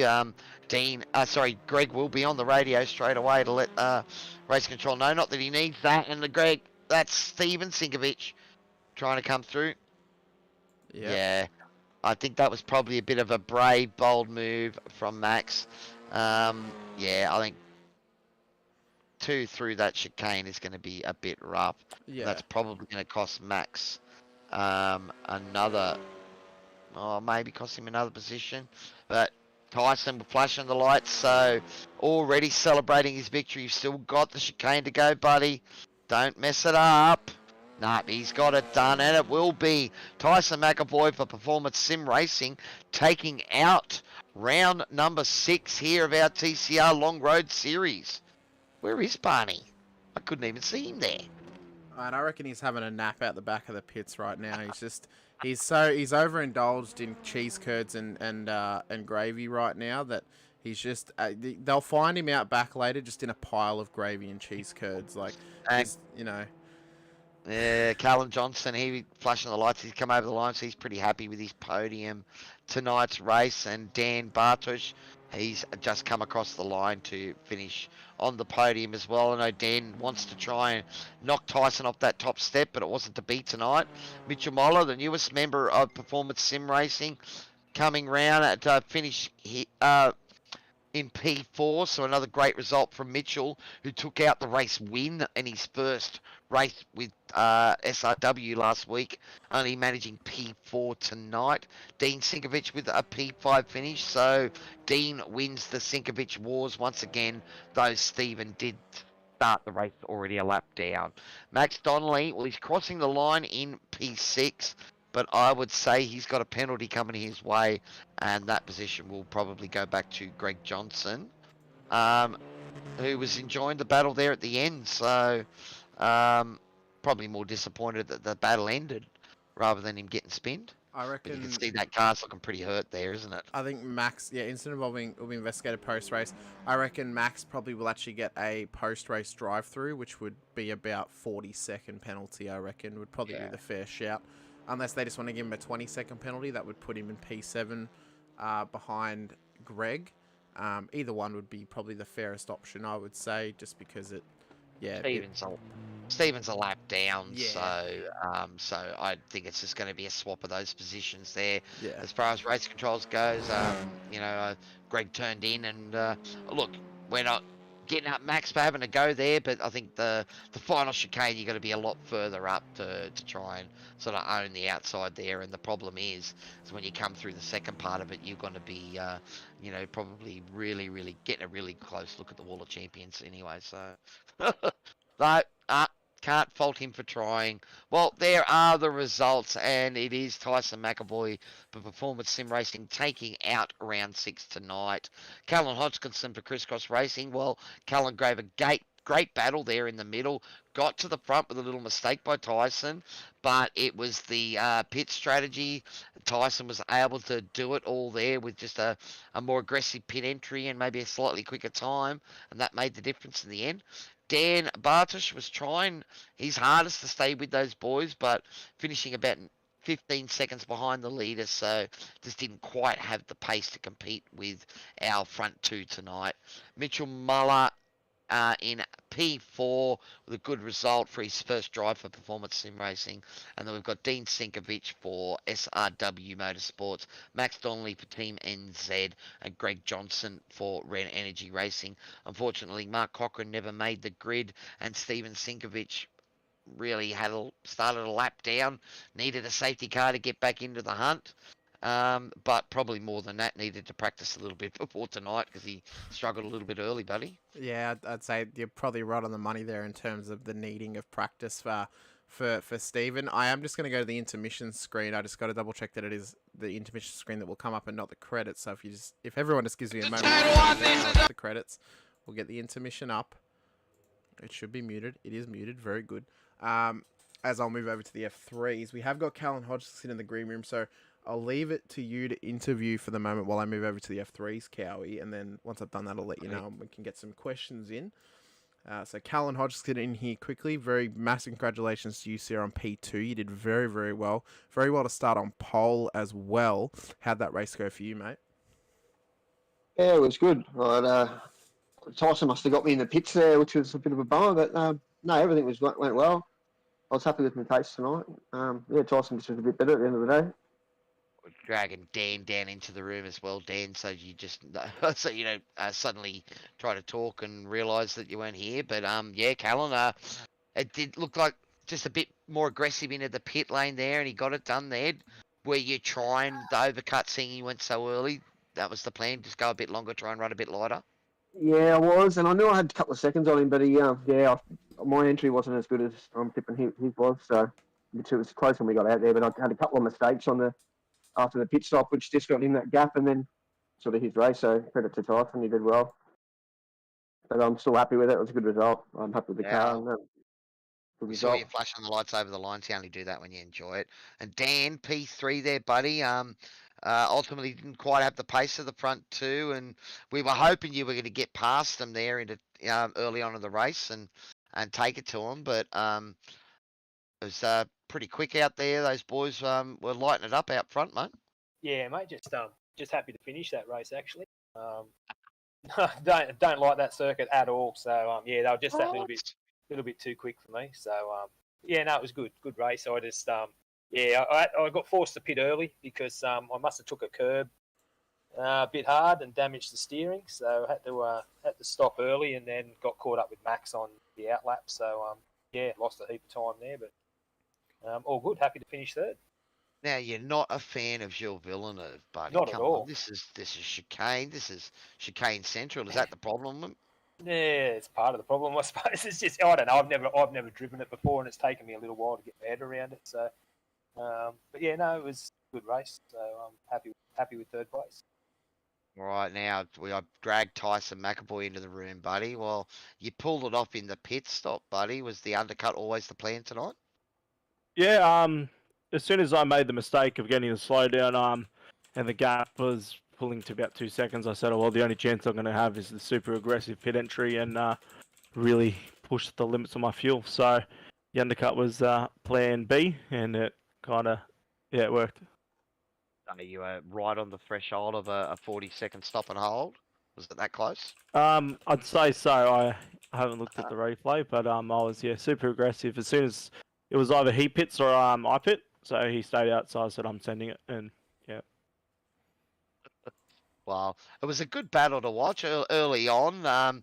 You were able to get a little bit of a lead there, Tyson, but then, as you said, that slowdown really sort of brought things back into the mix. But we did notice you guys just getting out of the way with a couple of the slowdowns there. Was it fairly aggressive slowdown for the jumping the chicane? Well, I didn't get to do much practice, so I didn't test the curbs too much during quali. I just wanted to, see how the car felt pointing-wise and race-wise, and then once jumped in the race, 2 laps into a bloody 45-minute race or whatever it was, I said, I'm going to try to be aggressive, and I didn't have to be aggressive, especially when I was leading the race. So, still a rookie mistake by me, but I still got the chocolate, so I'm happy. So, Tyson, are we going to see you tackle the F3s tonight? Depends. I haven't thought about that yet. Well, let's go back to Dan Bartosh, who finished in P3, Dan. So, look, at the moment, with the championship is mostly between you and Tyson. I know you're in the mix there, Callum, but you haven't got a big drop round to get rid of, I don't think, do you? No, I think Tyson's got this one wrapped up, mate. Short of him not turning up for a couple of races, well out in front. But I was going to say, is there any of your favourites coming up in the final tracks that you're looking forward to, where you might be able to take the fight to him? No, but I don't know. We'll wait and see. I mean, the pace is there. He's just consistently quick. So just got to run with the race. That's all. Stick with him in the race. We'll see what happens.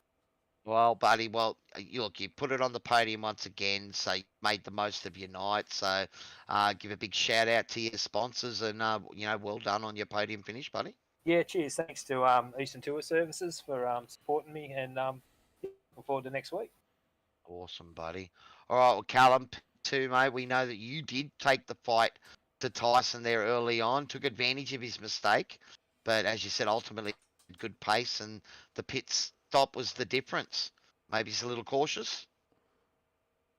Yeah, there was not much in it, but the pit stop, he managed to get me with energy, which is well done to Tyson. And like I said, I'm still happy with the race. Yeah. And you jumping in the F3s as well, Callum? I'll give it a crack, yeah, mate. There we go. Awesome, I like Imola, so we'll see how we go. All right, well, before you jump over to the F3s, mate, you better let us know about your sponsors, and then we'll let you go so you can get ready, buddy. Yeah, mate. There's Shunt Scenery, Palmerston Bakery, Jennifer Russell Real Estate, Pullmaster Bayside, Boomworks, and Game Changer. Thanks to all those guys. Awesome, and also you guys for the broadcast, SRW, and the boys for racing. Awesome, mate. Well done on your P2. Well, it is time to talk once again to our series leader and round 6 winner, Tyson McAvoy, buddy. So you're starting to get, a good run going in these TCRs. You really enjoying the driving the cars, buddy?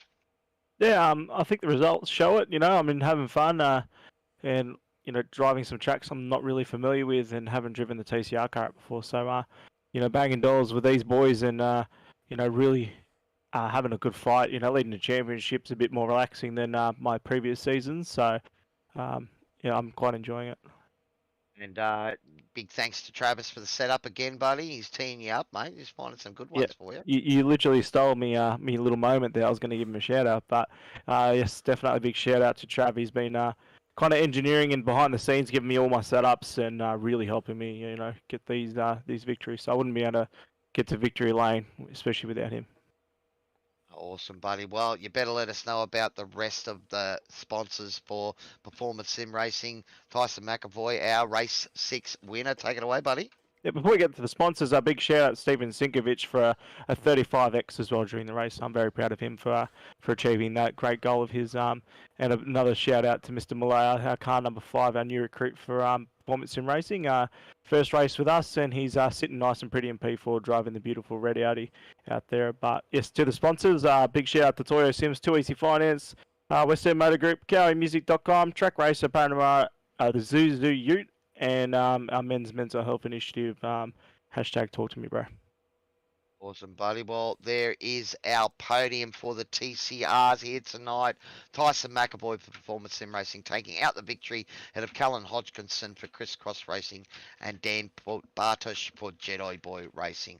Well done to our podium. We will now take a short break as we transfer over to our F3 series. Stay with us here at SRWTV. It's all happening tonight. Big sprint round coming for the F3s at Imola, and it's all thanks to TOYOSIM. We will see you soon.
Ladies and gentlemen, we are back here from our little intermission there. Great to have a chat to the podium finishers from the TCR, sorry. But now we are on to our second half of the evening, brought to you by TOYOSIM. It is the F3s here on SRWTV. We have about 10 minutes of practice for these, well, absolutely incredible open wheel machines around Imola here tonight. We are, of course, matching the F1 calendar, but also have our little F3 season championship as well at play right now. Here is the track map for you. Of course, this circuit is one of legend, and it is known for some incredible moments, but also some incredibly sad moments as well. Of course, the weekend of Ayrton Senna and Ratzenberger, of course, losing their lives in the 94 San Marino Grand Prix weekend. Down, you can see the chicane there, just sort of bottom left of the track map. Of course, that was added in after those guys went around the original turn 1 and, of course, went into the wall and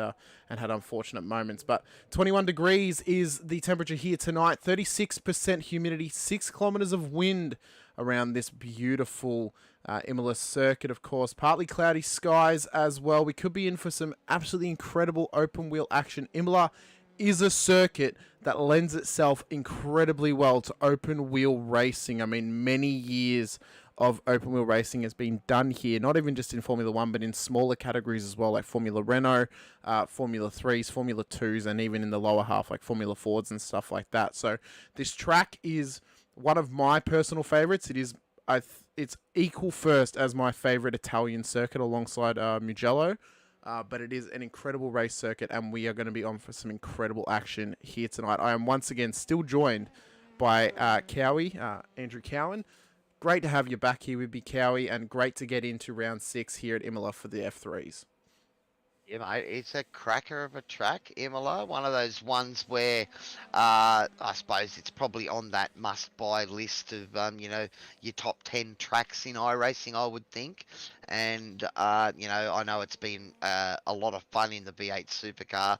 Those varianti chicanes can be absolutely crazy in a big, heavy beast. But, think about an F3 that, breaks if it looks at the curbs too hard. Having to deal with it. It's going to be awesome, buddy. You call it a must-buy track. I only bought it today. I think, look, the V8 Supercar Official Series has driven here about 3 or 4 times since coming here. At least a couple of times a year. So we do get to have some good fun around here. And I do know an official, I had maintenance kick in halfway through an official that around here when I was going actually pretty decent. Probably the only chance I had of winning a race around here in an official, and it ended, and I didn't know why. Well, I know that the GTs come here probably 2 seasons out of the year, on average, I'd say, and I know the open wheelers come here pretty often as well, whether it's the Formula 3.5s, the Formula 3s, or even the Formula 4s. So it's really, really good to see. And again, it's one of those tracks that are sort of, they're encroached in legend. They are just, it's one that everyone always talks about when it comes to formula racing or just open wheel racing in general.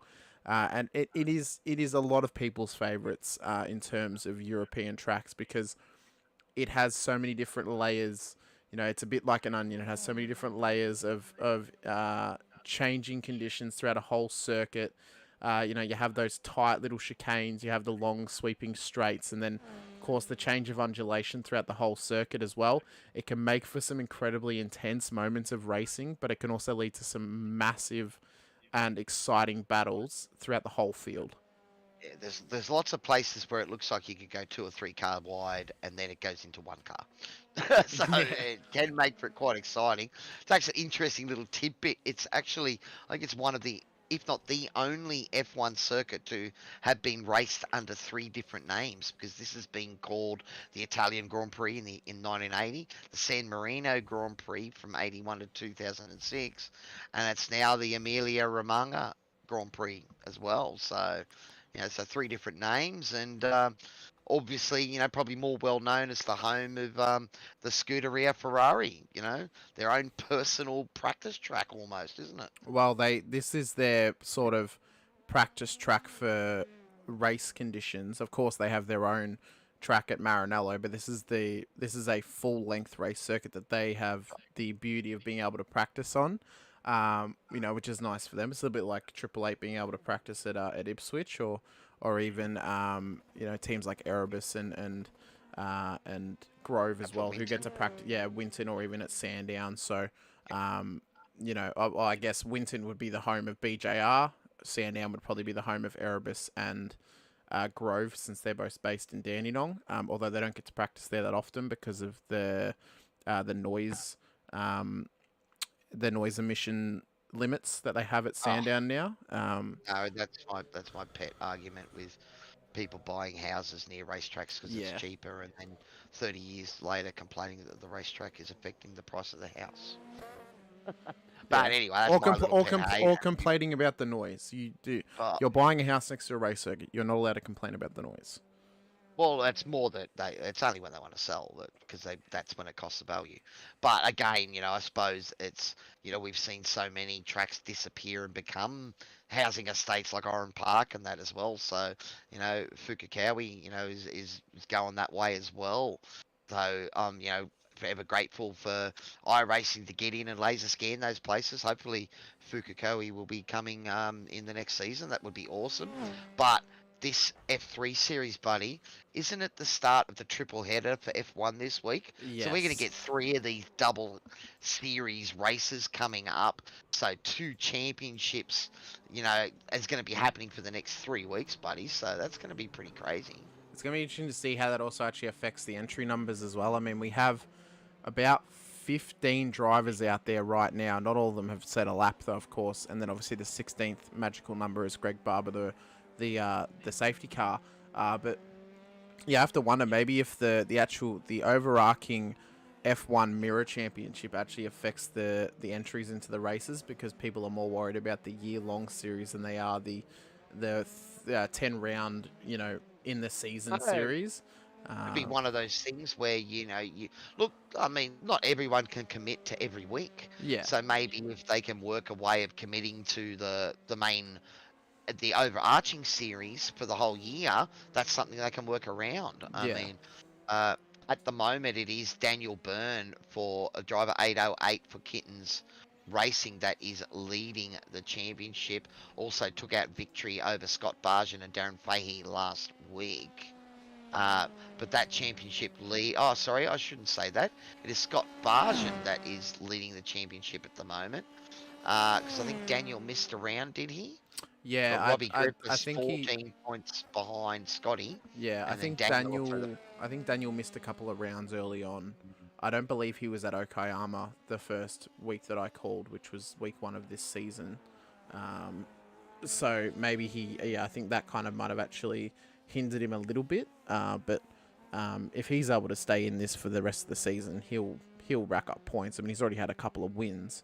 If he can do a bit of a Tyson McAvoy and win 3 in a row, he'll be right back in the hunt. So it'll be interesting to see. Now, one of the other things that has been added to the series, I know the drivers have been talking about over the last few weeks, but we've actually got a Pro and Am classification for the drivers. So we've sort of split it as well to, you know, get, I suppose, everyone involved and sort of get more of those guys, you know, into those podium positions, have a chat. So at the moment, you know, it's Robbie Griffiths for Fishy Motorsports is the leading Am driver, and he's currently sitting P2 in the championship as well. So, but Michael Falzon and Bradley Hudson, they're also right in the mix as far as the championship goes. I mean, we go down to 6th place before we get more of a 100-point buffer with Adrian Loretti for Kittens Racing there. We do know that Adrian missed a week for sure. So, look, yeah, there's still plenty to play for here. And, you know, as you said, the series within a series to think about as well. So, but 3 weeks in a row, mate. I'm looking forward to this triple header, both for F1 and our SRW F3s. I'm going to have to ask for a bit of a entry list from the organisers so I can make sure that we actually have them marked as Pro and Ams on the graphic. But if we do that, I will keep it as overall standings, but they will just have a different colour next to their name so we know which is a Pro and which is an Am driver out there, just to help the viewers a little bit, of course, because I don't know who's Pro Am drivers. I'm going to be honest. Yeah, well, at the moment they've got it showing on the championship ladder. Okay, yeah. But yeah, it is something we'll try and bring in. Obviously, at the moment we've got about 15 of them out there for tonight's racing, 15 or 16, I believe. Yep. And it's quali, buddy. It's a sprint round for the F3s here at Imola. So, 15 minutes, mate. And we know that it's a hard cut-off, 15 minutes. So these guys are going to get out straight away and see if they can get on it. Also, I've just noticed in the entry this as well, Jason Chin from Fishy Motorsports now in the F3 season. Now, I know Jason from doing the Vets broadcast this season. He recently joined.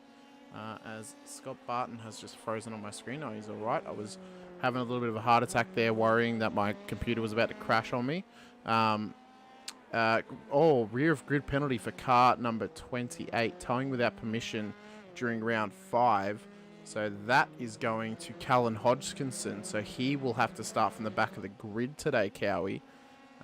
Which, of course, we missed the action, unfortunately, last week for the F3s. But who knows? Maybe we'll be able to actually just do a recorded broadcast for future, and we can just upload it at the end of the season to really just bridge the gap between round 6 and round 4. I'm hoping that race control is still going to let Callan out on the track, because he's just come from a P2 in the TCRs, and he probably needs some track time out there to get that's changeover. But I do know in the past that race control has said, look, if you can go out and drive, just you're going to be starting at the back. We'll manually assign that. So hopefully Callan gets to, once he gets, he's in the session, but once he can get in, again, trying to do 2 races in a night probably means he's trying to go and have a feed now. And see how we go, especially knowing he's got a rear of grid. But yeah, 15 minutes, man, it's not a lot of time for these guys to get these tyres into that window and get them up to speed. But great to see another Fishy Motorsports machine out there. Jason Chin. What's happened to Adam Simpson? No Adam tonight. It does look like that he hasn't actually jumped in the wrong car again. Just we don't have Adam here at the moment. So if you're in any of the Fishy boys out there, let us know what's happening. But great to see Jason on board. We need as many new faces as we can, mate, and let's get these fields to back over 30 cars and really make it, excitement out there on track for SRWTV. I'm a little bit disappointed because his Vets livery is actually my favourite Fishy livery that they run. His car is all white with a black Piranha on it with a bit of teal on the bottom. It's almost Chaz Mostert Walkinshaw livery-esque. I'm a bit disappointed that colour scheme is not on the F3 because it is a great combination. I know watching Adam's car for the last few series, I've asked him why isn't there a Piranha on the side of the car, and they haven't quite worked out a way to make it get on there and look good. I reckon they can put it on the nose. Yeah, that's what I reckon. Or at least put some big gnarly teeth on the front of the car. Yeah. Oh, they do. Can you see that? No, it is there. Look at the orange part there at the front. Oh. Look at the Piranha head. There we go. Oh, that's good to see. Jason bringing it out. I don't think I've noticed that before. No. On Adam's car. Is Robbie Griffiths out there? Can we see it on Robbie's car? Let's have a look. I do know that because Jason does run a white supercar, you can see the Piranha a lot easier than the regular Fishy cars because they're sort of the black base with either the chrome or the grey. There. No, it's not on the nose there. So Jason's the one to bring the Piranha to the F3s here. Yeah. Is that an omen? Well, we'll have to see. Is Jason going to be on the pace straight away in these F3s? We'll have to keep an eye out and see how he goes. At the moment, it's David Gallo who's put the first of the times at the top of the board down with a 37.4. But again, I'd say it's still pretty early here, only 4 minutes into quali. These guys are still getting temp into these tyres around here. Oh, there's still a long way to go, but it's like we always mention, you've got to try and mitigate the mistakes in qualifying so you can take full advantage of those warm tyres and of the warm car as well. You know, you get a couple laps in, the car really starts to get into its own, and then you make a mistake, you really just lost out on everything you just gained. As Jason goes 4th fastest, but he may still have some time to gain throughout this qualifying session. We don't know what his pace is like in an F3 because we haven't seen it before now. I have a bit of an idea of what his pace is in the supercar, but they're two completely different beasts at the end of the day. So it'll be easy to see Oh. how his efforts change over. Well, things have got a bit harder for Callum. Apparently, Greg, our race controller, saying then, unfortunately, Callum can't take part in qualifying. That only works when they have a top 10 and they're setting a manual grid. Because it's a sprint round tonight, there's no manual grid, so they can't have him set a time and then give him an end of grid. He could just get himself some off tracks. It wouldn't count his well, lap time then. Into off track everyone, yeah. So I suppose, but that is going to make it hard. So we might be seeing Callum having to do a Steven Sinkovich and jump in cold. It'll be interesting to see for sure how well he can acclimatise to a different circuit type and a different car type. Although it's funny, I mean, he's done it before, man. He's been on the pace. He's had some good rounds, some half decent rounds with those sort of middle tier finishes. At the moment, is he in the hunt for the championship? Not really, I don't believe. I think he's missed quite a few rounds, but it's great to see him here, having a go, and the more cars out on track, the merrier, buddy. Oh man, it's going to lead to some much more close. Oh, just hits the bump. Does I believe that was Daniel Byrne? Don't know if that was contact there with Tyson, maybe wheel-to-wheel contact. Tyson continuing on, so no damage to that car. I think I might just click on the wrong lap for Matisic. So that was before. Let's just double check this now.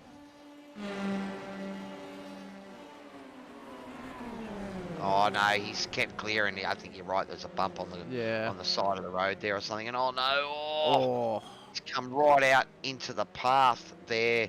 Who is that? Michael Falzone. Michael Falzone, who's done an awesome job to keep that out of the wall. And as you said, in a short, quick qualifying session like this, the last thing you want to do is bin the car and have to start again and get it back up the temp. So he'll take that. So that's a great save. I have to wonder though, actually, if he were to call that into race control, whether they'd give Tyson an impeding penalty for an unsafe rejoin in the way of Michael if he was on a fast lap. Both the Sinkovich boys are on fast laps at the moment. Dean's about to cross the line. I don't know if Tyson had much of a choice there with that rejoin. No, I know, which is it might be a little harsh, but I think maybe the fact that Michael got out of it might save Tyson. Yeah. But yeah, you're right. We'll have to keep an ear out on the audio.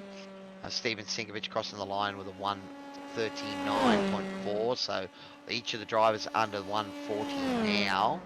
37.07 for Scott Bargent at the top. 37.10 for David Gallo, 37.12 for Daniel Byrne. So we keep talking about this. When it's tight, we think it's close in the TCRs, it's close in the V8s, and you get to the F3s and we start talking about hundreds, not just tens, hundreds, separating these guys. Robbie Griffiths goes top of the timing tower off that last lap, does a 37.03. Yep. 300ths of a second, that's what I'm talking, hundreds. Then it's 200ths back to David Gallo, and it's 200ths back to Daniel Byrne. This is crazy. This week after week, buddy, we see it's so close between these guys. It's literally less than a blink of an eye. That is the gap between first and fourth at the moment. Less than 1/10 of a second. That's right. And it is a momentary, blip of the throttle or momentary action of turning into a corner, and as I said, it's less than a blink of an eye.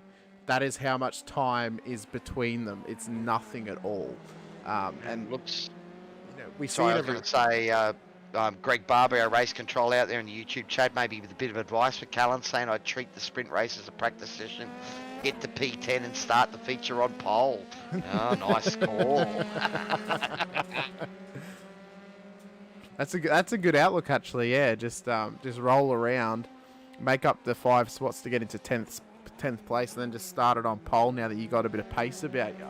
The problem is, man, you've got to go searching to find where the edge of grip is in these cars, and if you don't know where that is, then how are you going to get anywhere near it? You've got to have some semblance of idea, and unfortunately, that probably means Callan's going to push too hard at some point and go loop-de-loop. But hopefully not for his sake. Hopefully I'm just being pessimistic, but we'll see how we go. So Robbie Griffiths, with a bit of a slipstream there, getting around David Gallo as well. He's got back out of it, so maybe there was a little off track there. I'm not sure. But we'll keep an eye on this, because these boys, you know, this is qualifying, but it almost looks like they're racing, trying to use each other for every little bit of advantage they can get. Well, you got to take every advantage you can get when the times are separated by less than 1/10 of a second. You know, it's like I mentioned, it's a momentary change of direction or momentary throttle or brake input, and if you can get that just that smallest of advantage, it can really make the difference in where you actually start this race, being that the times are so close. So Robbie needs to be mindful about giving the toe back to David. Oh, big moment there for, I believe that might have been Michael Falzone just ahead of him. So but Darren Fahey and Adrian Loretti, two of the Kittens guys, they've now got into the hundredths of a second bandwagon, I think. So Darren Fahey's only 600ths behind Adrian Loretti. Adrian still is 3/10 on Daniel. So come on, Adrian, get your finger out, man. We need it into the hundredths, these gaps, all the way down the field. Yeah, we want it for some nice, fast, hard action. I mean, the closer the action, the more likely we are to get a safety car, which means we won't have a spread field, which then leads to more action, leads to some really great battles, and leads to a great broadcast by all. So, you know, man, look at that timing tower. When everything's orange and yellow, that means it's close. Oh, yeah. Yeah. I mean, that's encroaching on red at the moment of just how close it is. Like, it's almost like it's... It's not even closer. It's not even closer. So Robbie Griffiths has got the current provisional pole with a 37.03, and David Gallo has got it in second with a 37.06, and Scott Barjan has just jumped into third with a 37.07, and then we got a 37.12. So the top 5 cars are separated by 0.09 of a second. The top 4 cars. That's crazy. Oh, it's absolutely insane how close the upper echelon of the F3s are. I mean, but these guys spend the week practicing, getting prepared. I mean, you can tell which ones practice more than others just based on how close the gaps are in terms of lap times. I mean, we know that a lot of people are busy in the race. I mean, you know, Steve and Dean, I'm sure, are incredibly busy during the week, don't really get a chance to practice, but they still rock up and have a crack. So, you know, maybe that can even play a hand in how well they actually do, just because they consistently drive these cars week in, week out. So they are actually in a better position than someone who doesn't do any practice and then rocks up for their first race. But it's still incredibly difficult to do it on a consistent level. Danny Matisic has got out on track, so a late joiner yet to set a time, but he has got out there, so that's great to see. Nathan Burney still in the pits at the moment, yet to set a time as well. And Callan Hodgkinson, well, he also has a rear grid. I didn't see a rear grid penalty for Nathan. He's having connection issues. He's been up and down. I can see he's been joining and he's manually disconnected and rejoined. So hopefully he can get that sorted for the race and jump in the thick of it, because it's awesome to have Nathan right in the mix. All right, so what's happened here? This Robbie Griffiths just running a bit wide and launching it. Well, we are inside the last minute and a half now, so it's only going to be these guys that are already out on track. Like these guys here, I don't know if they'll get a chance to finish their lap. Maybe just. It's going to be close. Can the two kittens here, is that Daniel Byrne and David Gallo, work together to try and... Well, they are P1 and P2 now, so they've found a bit more pace. David Gallo's done a 36.92, Scott Barjan a 36.98, so they've jumped to the front, but still that gap is 600ths and then 500ths. It's crazy. Oh, it's incredibly close. I think Robbie's going to have to really just commit now to the final half of this lap just to try and get back up to the top. Gallo and Barton both did very well to get into the 36s. I mean, Byrne, who's currently pulling Gallo around at the moment, is kind of just doing the business for his teammate right now, trying to help him find some pace to really solidify that P1. But of course, there is only 600ths in it between P1 and P2. And then, yeah, as you mentioned, another 500ths back to Robbie Griffiths. It's 1.1 tenths separating the top 3 cars. That's a big moment for Gallo, though. Yeah, that one there was trying to get that big exit. He still has provisional pole. Can his teammates still off? He's Scotty Barjan. He's got orange sectors. David Gallo was the only one with a green sector at the moment. So none of these guys really making big inroads on their time. Perhaps the best life of those tyres is gone. Because none of them have pitted, really. And he didn't make it to the line in any case. Look at that. The time just ran out. So there we have it. Wow. All right. So, well, it does put David Gallo for Kittens Racing in P1. If I'm not mistaken, I think that might be Dave's first pole here in SRW for the F3s. So if it is, congratulations, buddy. Scotty Barjan, well, the W Area 51 Sim Sports machine on the front row. Scotty has been threatening his pace in the last few rounds, buddy, so it's great to see him right up there again. Robbie Griffiths for Fishy Motorsports, separating the two kittens of David and Daniel, Daniel Byrne, who's had to settle for P4 there. Darren Fahey and Adrian Lurdy, so it's an all kittens row 3 as well. And we've got Brad Hunson, Tyson McAvoy with a decent result to get that up onto the grid inside the top 10 for P8. And Brad for the JWM Motorsports, one of our AM drivers, P7. That's a pretty good result. Michael Falzone, well, we saw Michael have a couple of spins there in quali. The best he could manage was row 5. And Jason Chin, the newest entrant here in our F3 series, bringing his first qualifying to P10. So that's a pretty good result, buddy. And then we have both the Singovich brothers on the 6th row of the grid, making it up just outside the top 10. Danny Matisic was the final driver to actually get a lap time in there for the F3s. And then see Greg Barber, our safety car driver, just sitting on P14 as Nathan Vernie was not able to actually set a time. And then Callan Hodgkinson not able to actually compete in the qualifying session. We are 15 seconds away from the start of this race.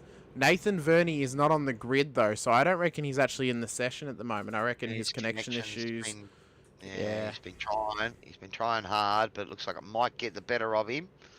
But in one thing, he'll be trying to see if he can stabilise it maybe for race 2. All right, here it is. We're about to go green for round number 6 for our F3 series.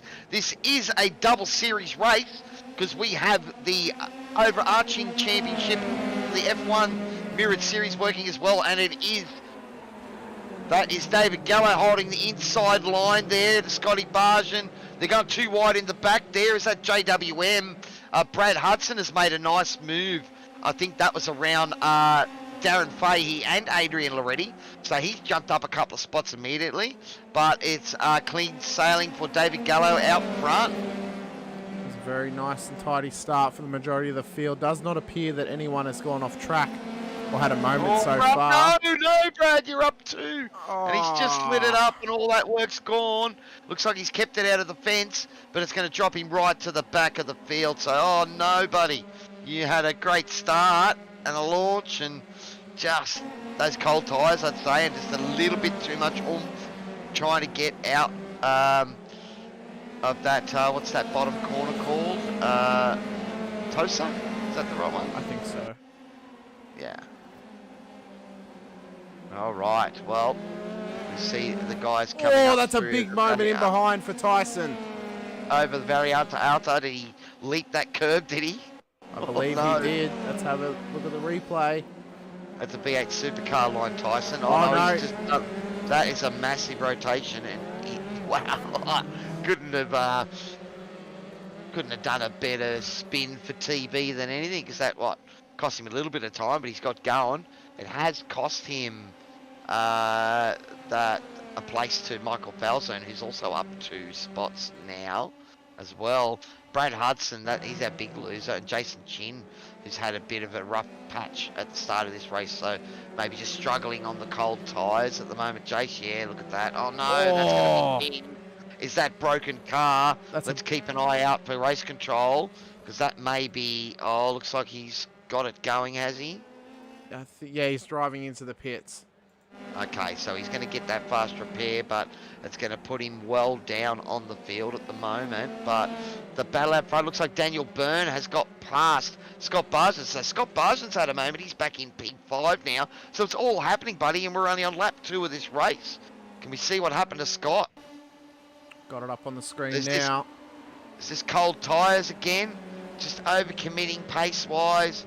Yep, and that would have been a slowdown, and he's just had to let Daniel and Robbie through. So the thing is, has that done damage to the underside of the car? Because the undercarriage of these cars is just as important as the top of them. And you run over the curves like that, it's pretty easy to pick up the diffuser damage. Maybe if we can have a look at the rear of Scotty's car, because he's now back in P6. See if we can get... I see how close Michael Falzone is now. He's a bit too far away. Yeah, look, he's starting to struggle there, I think, is he? No? Let's have a look. Can we get a rear on shot? See if that diffuser's got some damage in it. It looks alright at that shot. He might have got away with it. Yeah, it looks alright there. He might have got away with it. If that's the case, then that's pretty lucky. He's in the slipstream here of Adrian already, so that is still showing some pace, that car. So we'll have to see if he bears, the brunt of that later on. We're looking back on Scott Barton just to see if the car is showing any signs of wear from going over the gravel trap. It's looking nice and tidy at the moment.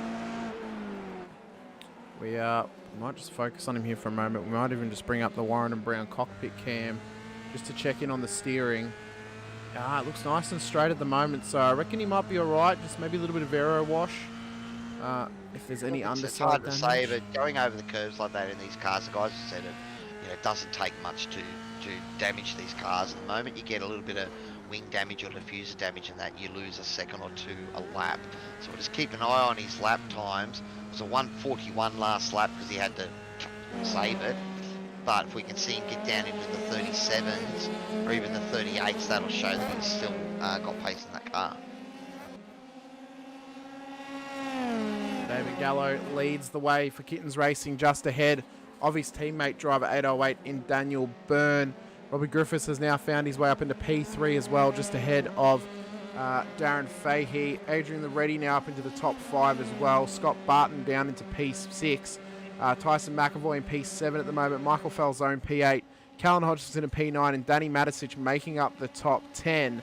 Of course, Nathan Verney unable to join the race, so unfortunately our 15th driver is not out there, so we've currently got 14 runners, Cowie. So I think Nathan's maybe, has he made it out of the trap, or he's made it into the session again, because he did put a comment up there. So perhaps, hopefully he can get his internet stable enough for race number 2. This is a double header here for the F3s at Imola. Autodromo Enzo E Dino Ferrari. What a mouthful. But it is the home of the Scuderia, and an awesome track.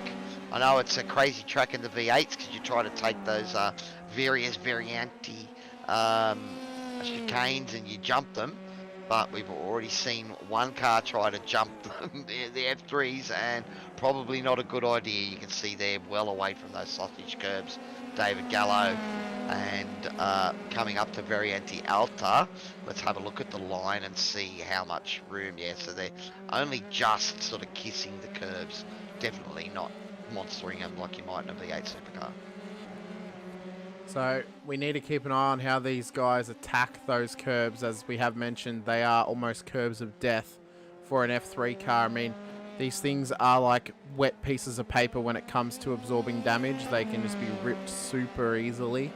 But and we mentioned it all night, is this the juggling acts that these drivers need to be able to keep a hand on. But I think a lot of these drivers, they're almost like circus clowns in their juggling ability. They are able to, keep the balls nice and straight, and You shouldn't have added that bit. You could just said those circus clowns and gone full stop. And that would have been fine. I wanted to make sure that they realised that clown was not a derogatory term, because I know some people call someone a clown and it's a derogatory. Robbie Griffiths is putting the pressure on Daniel Byrne at the moment, so Robbie seems to be a track that he's getting the hang of here for the F3s. both of them using all of the exit curbing there. But this battle is also bringing Darren Fahey and Adrian Loretti back into the swing of things. Unfortunately, Scotty Bargen is still at some alright times, but he's dropped back about 10 or more seconds from this lead, I think, is it? No, he's he's about right 2.3, so he's still in the fight. Okay, yeah, just the timing showing a bit weird. It's showing him he's right up on the back of Adrian Loretti. He is. Look at that.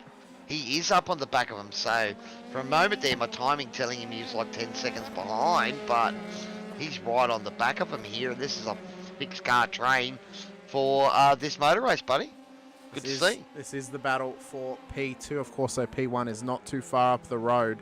But Robbie Griffiths, I mean, he had the most amount of pace, or he had a fair amount of pace during qualifying and then getting out lapped by Scott Barton and David Gallo. But, you know, we're going to see firsthand how well Barton can actually make his way through the field now, through these cars. Although we know, since the lap times were so close with the top 4 cars, that it's not going to be an easy fight for him. He's going to need to fight super hard, tooth and nail, like it's an 8-round main event, just to get back up the front. Yeah, well, already we can see here Daniel Byrne is taking a defensive line, several, or at least keeping that defensive line option open to him.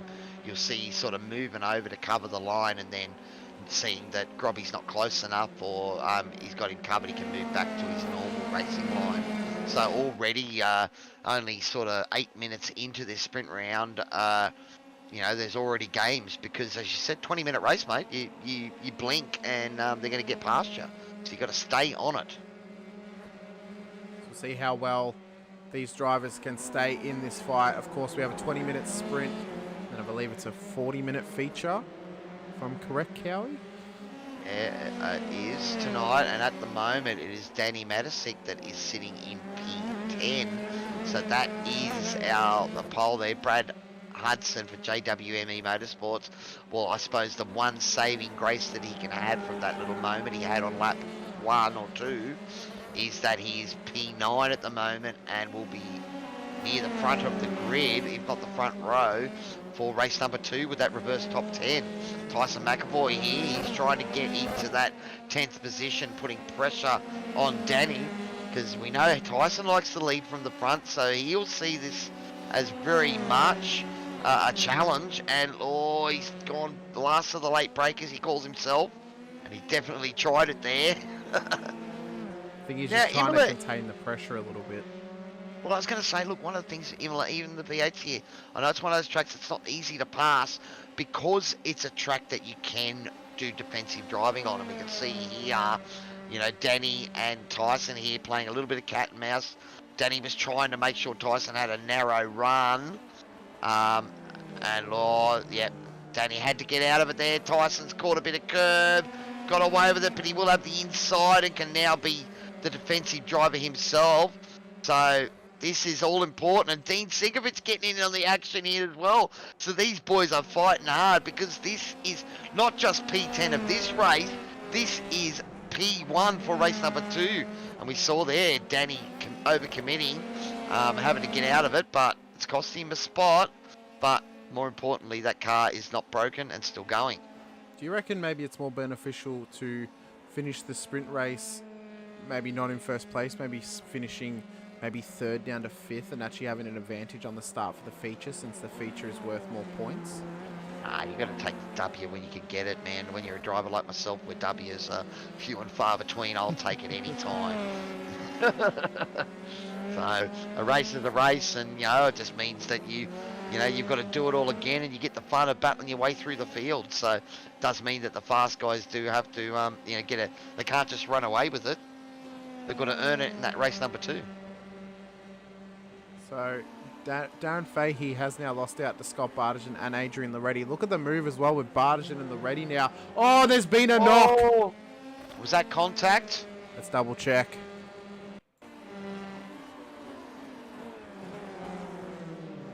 Oh, no, he clipped the curb. No, just curb. Yep, no, good clean racing. They gave each other room. It's actually good amount of room there given, so good respect. But yeah, unfortunately, just the rear of the car getting unloaded by that curb, and once you start going around, you got no chance of catching it. All right, so Robbie Griffiths has just fallen back a little bit from Daniel Byrne. What's that gap? About 1.5 seconds at the moment. The thing he's got to worry about, though, is he's got about 1.6 back to Scotty at the moment, who's under a bit of pressure with Darren Fahey starting to catch up on the back of him. So it does look like Scott got away with not much damage, if any, to that F3 of the Area 51 Sim Sports machine. Did a 36.7 last lap, so definitely on the pace, and was actually the fastest car out there last lap. So, yep, no damage. But we are now about 7 minutes to go of this motor race, so maybe 4 more laps. So these guys are running out of 4, maybe 5, but they are starting to run out of time to get these jobs done, and we're just seeing the field spread out a little bit here as maybe tyres starting to come into it. You don't quite have the grip you had earlier at the start of this motor race. Well, we're either going to go time certain of 20 minutes or lap certain of 13 laps in this feature race. It's going to be, I think we probably do actually make it to the 13th lap, I would say, because that will round out about 20 minutes of racing. It's whether race control Greg wants to call it a bit earlier or not. It will be up to his discretion depending on how long we have left in the race. I think as long as it stays green, then we're going to see a full contingent. Because generally those laps are worked out based on it going green, but I think they do become time certain. But so far, I'm not going to jinx it here, buddy, but no promo safety department tonight at all. Not a skerrick.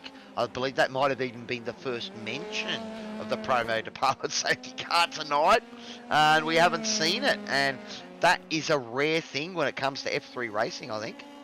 Well, I mean, it's I don't even know if we've actually... I think we've had one TCR car without a safety car all season. And I'm pretty sure we haven't had an F3 race without one, so I think this will be a first. Although unsure on how it went last week. Danny Matisic has had an incident though, so we will see if this is safety car worthy as we mention it. But I think we are a bit... for the last 5 minutes of the race, so maybe race I won't call it either. But he's lost the rear, he's going to lose a nose there, or has he just avoided... He's got some damage to that nose, but it looks like it might still be on, so...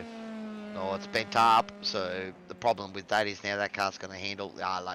he's coming in. That's fast repair. That's Fahey and Falzone in the pits, so...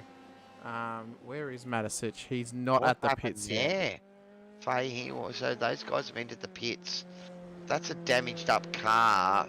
Don't know if you'd want to fix it. If you've only got the one fast repair, perhaps there's 2. They get one for each race. I'm not sure. Nathan Verney is also out on track as well. He's only made it. Good stuff. He's only done 2.6 laps though, but this just might be him testing the waters in terms of his internet connection. Fahey had an off track. We'll just check it, see what happened. I'm not sure. Let us know out there, Greg. Do you know if they've got 2 fast repairs or only the one tonight? Because you'd be a bit reluctant to use up your fast repair with only 4 minutes of this race to go. We'll have to keep an eye on Danny to see if Danny thinks about coming in. So far he's stayed out there. Those lap time pretty ordinary last lap, but had that spin in there. But David Gallo at the moment, that gap is almost 2.5 seconds now. So he's starting to run away with it, and I would say that his teammate Daniel Byrne is not going to attack too hard. He's just going to probably focus on trying to keep Robbie Griffiths behind him. So David Gallo looking like he may take away the first of our races tonight here at this sprint round. He's had some great pace so far, kept it nice and tidy as well. Robbie just hasn't really gotten close enough to really put the fight against the Kittens in P1 and P2. But it will be interesting to hear what David's thoughts are on this race after the race is finished. Whether it was an easy one for him or whether he felt he had to push even though his teammate was in behind him. But he hasn't really let off the gas that much, but he hasn't really had to put the jets on it either just to keep out in front. Brad Hudson's coming to the pits as well, so did he have a moment too, or is there a fuel stop for some of these boys? Maybe there's a fuel stop. I don't see anything on him of him going off track or anything like that. Falzone actually apparently went off track after he came out of the pit, so we'll just double check that. Let's see what happened. It didn't say that he crashed though. As Scott Barton has had a moment, let's just double check it.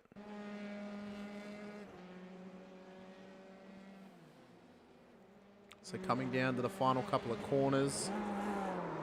Oh, yeah, the bottom of the hill.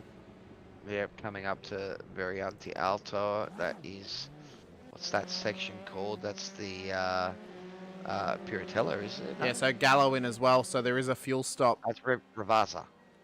Yeah, so fuel is the thing. These guys coming in need a little splash to get home. Well, we don't normally see a pit stop in the sprint round, in at least the first race. So, one per race, Greg is saying, for the fast repair. Okay.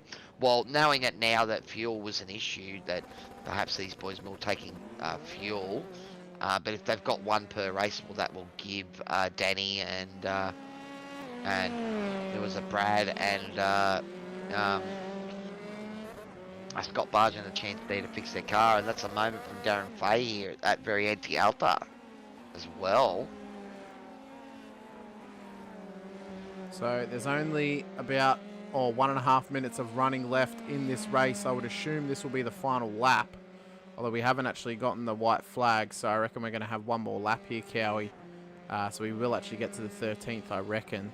But Griffiths is about 9/10 back off Byrne. I think it's probably more beneficial for him just to hold third, get the better starting position in P7 for the next race, and then really just be able to assault ahead of these guys. No, there's a sheep station on position number 2. Come on, Robbie, send it, buddy. He's pushing hard. Nathan, we want to see these guys trying hard, and no, there's no safety about the next race. Oh, moment there from Nathan Burney with that little tank slapper, so he caught the first part of it, but when it grips up the second one, that's, you know, as a direct drive user, man, I don't throw you out of your seat sometimes when that happens. Good to see good to see one of the Locked On Racing guys in here as well. I know one of them do the Vets broadcast that I do each week for Split 2, so good to see more of them getting involved in more broadcasted races that I do. I'm not sure if they're in any other broadcasted series. I mean, they might. I think one of them do the AM series on the Tuesdays. Nathan has been a mainstay of the F3s. He was also a competitor in the SR8s when we were running them as well. Yeah. You know, so I think he's just one of those guys that loves the open wheel races. And okay, we got another moment here. Is this Sigovic on Sigovic on odd? It's a nice pass. Has he gone in too hot? Oh yes, he's gone in way too hot. And gets out of the way. Nicely done. So we are on the final lap. The white flag has been flown. David Gallo is only, about half a lap away from getting to victory in this race. Robbie Griffiths has closed the gap now, though, Cowie. So I reckon he might have heard those little whispers you were saying of, licking the stamp and sending it a little bit, just trying to get the gap closer and closer to Byrne just in front, but he hasn't got a lot of time to get the move done. He's really going to have to hope he can get it done into the final 2 corners. Daniel Byrne is a crafty operator. He knows how to look after tyres and everything. They push really hard there coming out of Ravazza. So, but maybe he's one of those guys that'll have it worked out. He'll know where Robbie's a bit stronger than him, where he needs to defend, and you'll see he's straight away going over to the inside line, and we'll hold that because Robbie's got a great run on him here. Okay, able to take his line. Last got Robbie's gone for a big dive. Massive lunge. The send. Oh, that is great stuff there as Robbie Griffiths tried to make a claim to that. But it is David Gallo who will cross the line and win our first race of tonight's double header for the F3s here at Imola. Robbie Griffiths got Daniel Byrne on the line. Is that what it's saying? I don't think so. I think it might have been afterwards. Well, no, it's saying that's what it's saying to me there, buddy. Let's have a look just quickly.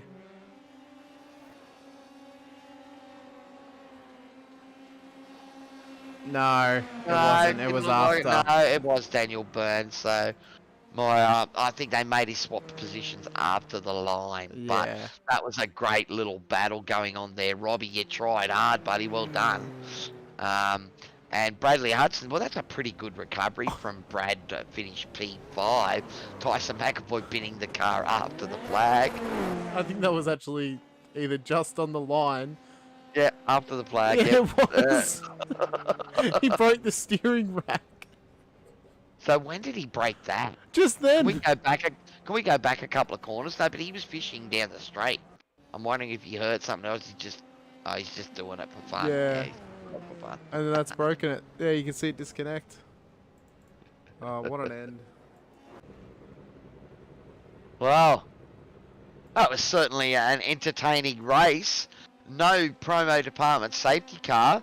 So what we will do is give a big shout out to our sponsors here at SRW. Of course, this is our TOYOSIM F3 Series here on SRWTV, but also a big thank to our other sponsors, Fast Track Experiences, Racecraft, Sim Rigs, Grim Industries, Warren and Brown Tools, Melville Equipment Corps, Dragon RC, and the promo department, our safety car sponsor.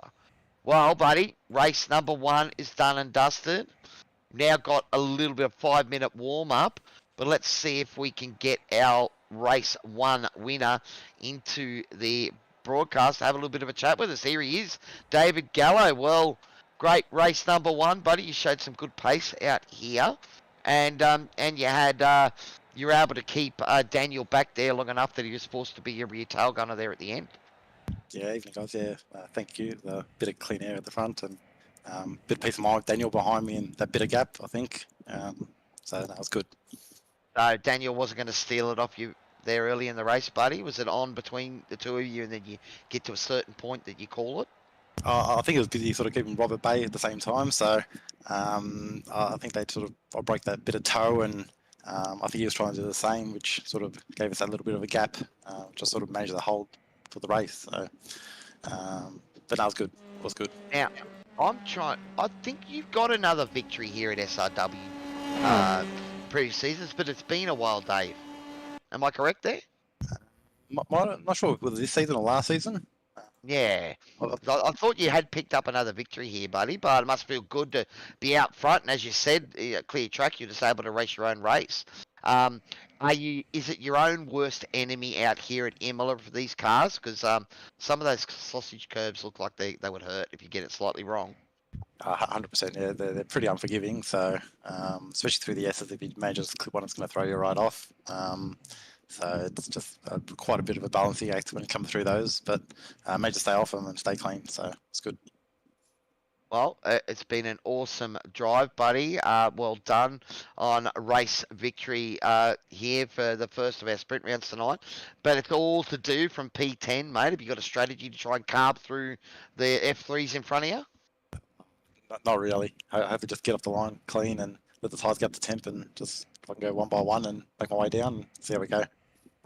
Awesome, buddy. Well, won't keep you any longer. Just give us a quick shout out to your sponsors, buddy, and then go back so you can get yourself ready for race number 2. Yeah, big thanks to Kinners Racing, Female Technology, and Driver 808. Awesome, buddy. Well done, and good luck in race number 2. Thanks, guys. Cheers. All right, there we have it. Our race number 1 victor, David Gallo for Kittens Racing. Well, we know there's a few pussycats out there tonight, quite a few of the Kittens boys, but Robbie Grivis and Scott Bargen, they're the boys that have been right in the mix of the fight, and, you know, able to sort of, you know, well, I don't know, they didn't spoil the party quite, but keeping it nice and interesting so we don't see this Kittens team just control the race, buddy.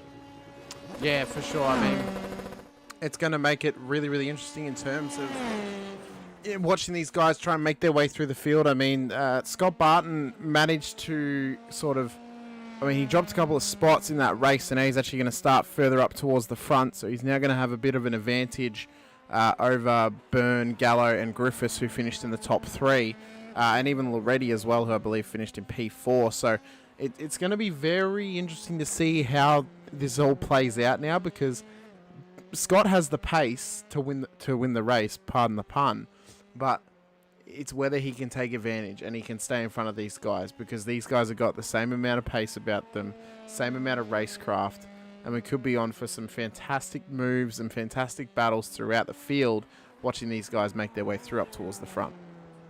Well, Imola is one of those tracks where you can defend, right? So it is a racecraft track, very much so. But it's also those chicanes turn it into very much a precision driving track. So you've got to be pinpoint accurate lap after lap to make that work. And when you've got a car that brakes easily, you know, get it wrong and that's the end of your night. So just see how we go. So far, we've had a couple of incidents, but nothing that brought out the safety car. It is a 40-minute race that will be starting very soon. So the question is, Hamish, are we looking at some safety cars tonight? I will give you the first chance to predict the number. I think we have 1. You reckon 1? I want to say 2, but I think seeing what happened in that race, we're more likely to see 1 than to see 2. All right, well, I'm going to go for 2 because I have absolutely no confidence in these boys. No, that's wrong. Because I have absolutely no confidence in these boys surviving a 40-minute race. No, I think it's more the fact that every time I predicted 0, we've had 6. Yeah. So I'm not going to predict 0. I don't want to predict none because I've seen what can happen in a feature race. I was tempted to just say 1.5 because that would then be in between 1 and 2, but I'll say 1. I reckon it happens. Yeah, well, 30 if you minutes say 1.5, in? that means you can't win. Yeah, I know. So you have to go 1 or 2. So you're saying 1. Yeah. I've gone 2. Let us know out there in YouTube and Facebook land what your call is on this. Our race controller's probably saying he's planning 6 for this race. No. All right. Well, An interesting thing for you quickly, Cowie. Scott Barton is actually starting outside the top 10. So he must have actually dropped some spots towards the end of that race. Is that the time or is that practice times? No, that's the grid. That is the grid. All right, so something's happened there at the end that we missed for Scotty, because it is Michael Falzone that will start on pole position for race number 2 here. Alongside him is Team SRW's Dean Sigovic, and then it's Darren Fahey, Callan Hodgkinson. All right, we are green. Yeah, we're there green. It is. There was no 30-second warning. We're green already. Straight out there. Yeah. And it is Darren Fahey trying to go up the inside. Oh, Dean Sigovic has been caught out on the marbles out there and he's gone wide. Tyson McAvoy has fought his way through. So look at this. He's wide and it was a Michael Falzone cut right across then. I'm gathering that was just a I've got to go there or I'm going to die moment. But Tyson McAvoy has jumped 4 spots to put himself at the front of this race. Oh my God. Darren Fahey dropped 1. Adrian Loretti is up 4. Daniel Byrne is up 4 as well. Danny Matisic up 3. Scott Barjan's up 3. So we've had some big moments there. And Dean Sinkovic and Callan Hodgkinson, both of them, what happened there? So Dean's, he got tapped in the rear there maybe. Yeah. I think it might have been Callan that got him too. Just enough to unsettle the car. I mean, probably just a racing incident. Who is that? Is Callan crisscross there? Yeah. So that puts both of them to the back of the field. But Tyson McAvoy, well, he's already been leading the race tonight for the TCRs, and clean track and an F3, mate. This might be his moment in this car, buddy. We'll have to wait and see whether he can contest the fast drivers that will be fast approaching him over the next 38 minutes or so. Adrian Loretti, P2 at the moment. We've seen the speed that he's had in the F3s. That's right. Daniel Fahey's now going up the inside. So, look at this team play. Go back to that Fishies Motorsports. Look at the team play here. So, I reckon Adrian has kept... Oh, no! And that's... Darren Fahey's lost it there. So Adrian was holding Michael Michael Falzone wide there to open the door for his teammate. Look at this, yeah, so he's definitely holding him wide there. And that got Darren up there. Oh, that's a little bit of contact. Oh, look, I don't know if there's any blame there. That's just unfortunate by the looks of that. Sort of wheel to wheel. And so I think that they are on the radio to have a little bit of a chat about it and see what race control has got to say. A heap of people in and out of the pits already, Cowie. Robbie Griffiths and Danny Matisic have been in, same as Steve Sinkovic. So it's going to be interesting to see how the strategy can play out, whether it's only a one-stop race. The damage, and Steven Sinkovic has called out something as well.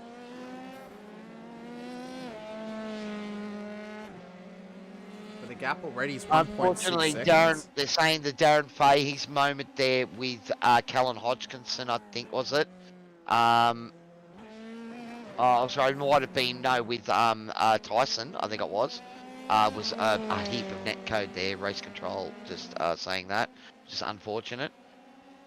But Tyson is taking full advantage of this at the moment, and he's got the lead out to a couple of seconds. Adrian Loretti, Kittens Motorsport, behind him, trying to chase him down. Daniel Byrne, our P2 finisher for race number 1 in our current series lead. No, it's Scotty who leads the series. Shouldn't say that. But he's got up into P3, and Scotty Barjan up 7th positions in P4. Wow. So it's a big movers early. Jason Chin's also up 6 spots as well, so he's an early mover, but it's Darren Fahey, Dean Sinkovic, Robbie Griffiths, Danny Matisic, and Steven Sinkovic, all our big losers. And Steven Sinkovic has just called a request to tow, so it's going to be safety car number 1, buddy, as the whole front of that car is broken. That's massive. Let's see if we can get a replay of it. Both the Sinkovic brothers have been off track. Let's see what's happened to Stevie. Oh, he's run a bit wide onto the grass. Yeah, just the last part of that curbing. Yeah. It's one of the things here that you learn driving at Imola. You've got to get off the curb before it ends. Doesn't matter what car, like the V8 supercar, the same thing will happen there if you don't get off the curb before it ends. Is that net code that we're talking about there? That's Dean Sinkovic. So that's both Sinkovics requesting a tow, was it? I think it might have been, because he's way too far around the track to hopefully drive back. But it's a big moment already. I mean, only 4 or so minutes into this race, and we've already got 1 safety car. Whether we're going to see a second or more, that was a bit of a late one. With a little bit of a fake there. Yeah. No, that was a fake. Yeah. That was a fake, trying to see if anyone else had pit behind him. But I could have told you now that he's talked to us before, and he'll always say, you know, if there's a safety car early on in the race, unless you're at the back, you don't pit because you're just giving up track position. Yeah. If you're near the back, then you might try and take tyres and try and get it, an advantage, and maybe throw yourself a bit off the sequence with the rest of the other drivers that may play it part. But you know, if you're at the front, track position is king. And I think Imola being a track that you can defend cleanly and well just by positioning the car in the right spot, you definitely want track position. So it's harder to make a pass. This is now going to put Tyson under massive pressure, because we know what the Kittens boys do in their Discord. There's 2 Kittens behind him. Adrian's going to say or predict when Tyson's going to go, so it gives Daniel a bit of a advantage in behind him, although they don't have the full advantage of having someone in first. But it's going to be interesting to see what happens. Yeah. But we'll have to see if he holds them up right to the line, or if he goes early. Is that a great start though? If I'll tell you what, if Scott Barton can get up into P1, I'll give everyone my proper positions gain thing that I like to do for the vets. It's one that the vets viewers, they really enjoy watching it, because I always do it on a replay file, and there's a heap of movers in that field all the time. So anytime it's above 10, I like to get my real primal male voice in there and just call it really spectacularly. So if Scotty can get up above 10, I'll do it properly. But being that he has already got 7 positions gained in this race, he's done very well so far. That's just a little taste for everyone at home of the kind of, I don't want to say entertainment factor, but like, I like to make it feel special when people get those many places in a race, just because it's nice to be Like it's nice to get the recognition when you do it. P1 up 4 spots at the moment, P2 up 5 spots, P3 up 6 spots, P4 up 7 spots. So they're all movers at the front. Oh, they are. Danny Matisic had a bit of a moment. I have to wonder maybe if he just slowed down or... Oh, no, he clipped the curb. Too much curb. But I think he's trying to catch up onto the back because he's half a lap behind him. Has he made it onto the back of the field just yet? He's still about 20 seconds behind. Tyson faking again. No one's going to believe you there, buddy. I don't think this pit entry actually lends itself very well to the fake out because people have actually got time to get back on track. I think places like Long Beach, you can maybe fake it a little bit just because it's such a tight entry. You can be like, oh, I'm actually turning in, but then I'm not. Yeah, the places you don't want to fake it because they'll cause accidents. Oh, yeah. Think you're going in there. It's like Oran Park. You know, Oran Park's sort of one of those places. If you've got someone hard behind you, right on your bumper, you tell them when you're going in because otherwise you're going to get rear-ended. Because the racing line takes everyone out to that entry. Yeah. And it's one of those places that iRacing tells you to slow down for the pits. Just about every lap if you go too wide there. So Robbie Griffiths is back into the pits, although he's now back out on track. Well, I'd say Robbie might be doing that fuel strategy where, you know, look, we know that this... based on the first race, the guy's saying you can get about 17 laps out of the tank. So, you know... Now, if he pits on lap 5, that's getting it down to 20. So, you know, maybe if there's another safety car, that means that he can not have to pit again and be able to make it home. So that might be a little bit of a strategic play of just, you know, going in, topping up again. If the safety car was going to do another lap under, you know, it's coming in this lap, so he won't be able to do it again. But say if the safety car was going out again, you just come back in, top it up again, get yourself close to that window. Because, you know, it may well play into the factor. I mean, I'm not sure how easy or difficult it is to fuel save in these cars. But, you know, fuel saving a lap, 2 laps, well, it's still in the window, isn't it? The moment you're starting to think about 3 or 4, that's going to be hard. But they're lap 5 of 25 scheduled for this race. But we're already 10 minutes in. Almost. By the time we go green, we'll be 10 minutes in. So you think about that, what they're doing, a minute, 90-second laps, a bit over 90, 100-second laps. So, alright, so let's see how Tyson's going to play this. But this is what I'm thinking, you know, that Robbie Griffiths may well have played himself into a position where he's going to make the back of the field now, which he has. Is going to have a bit more fuel on board than everyone else, and maybe doesn't have to pit, so that's interesting. David Gallo's pitted, Jason Chin has pitted, Darren Fay's pitted, Nathan Verney's pitted, Danny Mattisic's pitted, and Robbie Griffiths have pitted. Dean and Stephen are both out of the pits now, but they are a well way down. Alright, so it looks like Tyson's going to hold them right to the line. He wants to cover that inside at turn 1.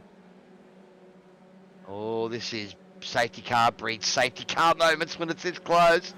There he goes. And he's gone, and he's caught out Adrian a little bit there.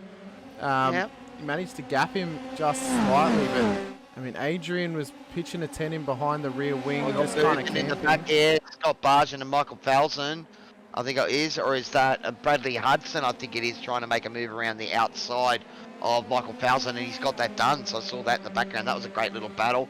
David Gallo and Callan Hodgkinson battling hard back there. Looks like Michael Falzon's trying to make a move back.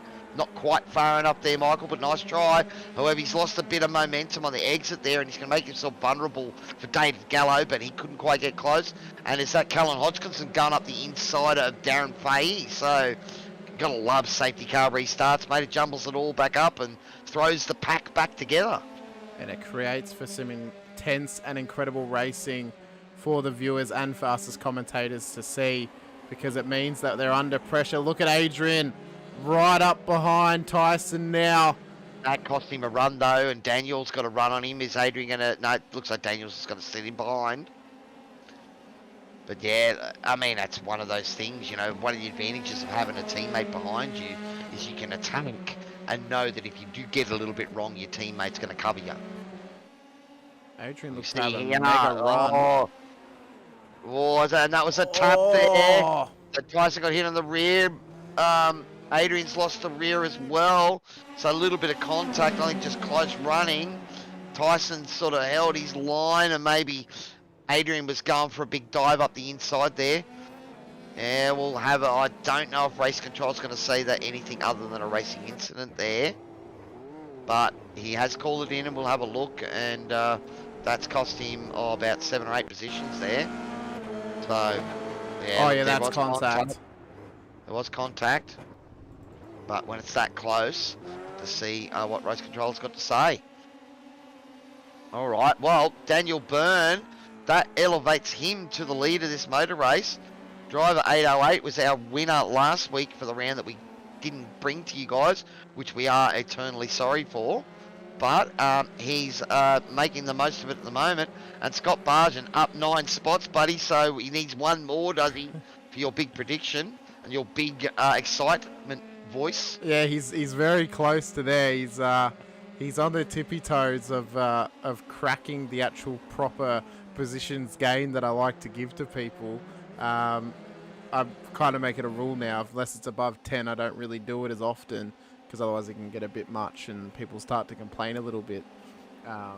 And it can kind of take away the effect of it as well. If you go for Brad Hudson is up 3 positions at the moment, and he is right in the hunt here. Getting close. He's got David Gallo behind him. Both David Gallo and Darren Fahey pitted on lap 4. So, again, we'll have to see if there's enough time out of this motor race. When did we see the guys pit in the last of the pitters in race number 1? Was what, around about the 17-minute mark? Yeah, I think it might have been about 17 minutes in or so. Maybe 18. It was very close to the end. Yeah, so I'm thinking these guys would probably need another safety car to make a one-stopper work. Though the advantage it will give them is that they've got a much shorter fill that second time round. And is that Michael Falson on the back of Darren Fahey there, was it? Yes, it was. Yeah, and look at this tight action. Robbie Griffiths getting in the hunt there, and Michael Falson and Cullen Hodgkinson Tyson McAvoy getting involved in this as well. So there's a fair bit of action happening at the back here. They're going 3 wide. And Michael Falson up the inside of Cullen Hodgkinson. Or Cullen trying to go around the outside, but he'll be up the inside now. And Robbie Griffiths having to deal with Tyson McAvoy trying to go around the outside as well. So coming down into Ravazza, Tyson up the inside, but he's got out of it. Probably a wise call. Or Robbie getting the car a little bit slippy there on exit, and that's going to make him vulnerable as they come up to Variante Alta. Is Tyson going to make a dive? Nope, thought better of it. He's got Falzone. Oh no. Sorry, buddy, I jumped over you. That was your excitement. That's all right, mate. It was a massive moment there. These guys are currently ice skating around this Italian tarmac land of Imola, and they are on the edge of grip right now. Falzone going a little bit too hard through the chicane, lost the rear end. Can Griffiths get a run on Hodgkinson now into turn 1-2 at the first chicane? Look at the run round the outside, Cowie. Oh. Trying to get it done, but Robbie Griffiths has gone up, and massive momentum. So he just got a great launch out of that final corner and the slipstream down the straight. Callum Hodgkinson with a little bit of slide there. That's bringing Tyson back into the play again. Tyson also on the radio there, so maybe felt there's a bit of blocking going on. We've also had Steven Zinkovic was given a pit lane penalty for contact on lap 1 and also exiting the closed pit. So I think he's not just got a drive through, but he's picked up a 40-second hold for a double banger. 30-second stop and hold, there we go, for contact and exiting a closed pit. So that's a double mistake by Stephen, unfortunately, and that's going to hurt him unless there's another safety car.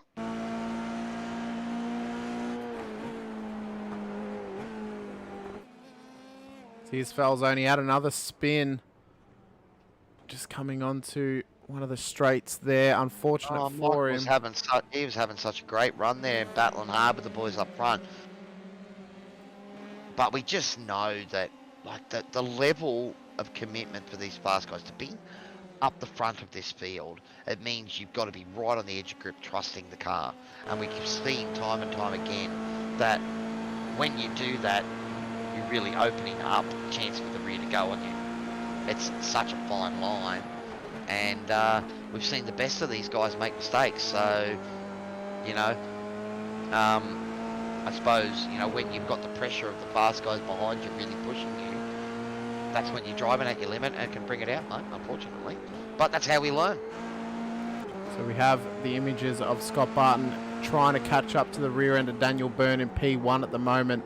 These guys have been the talk of the championship. Of course, Scott leads the series.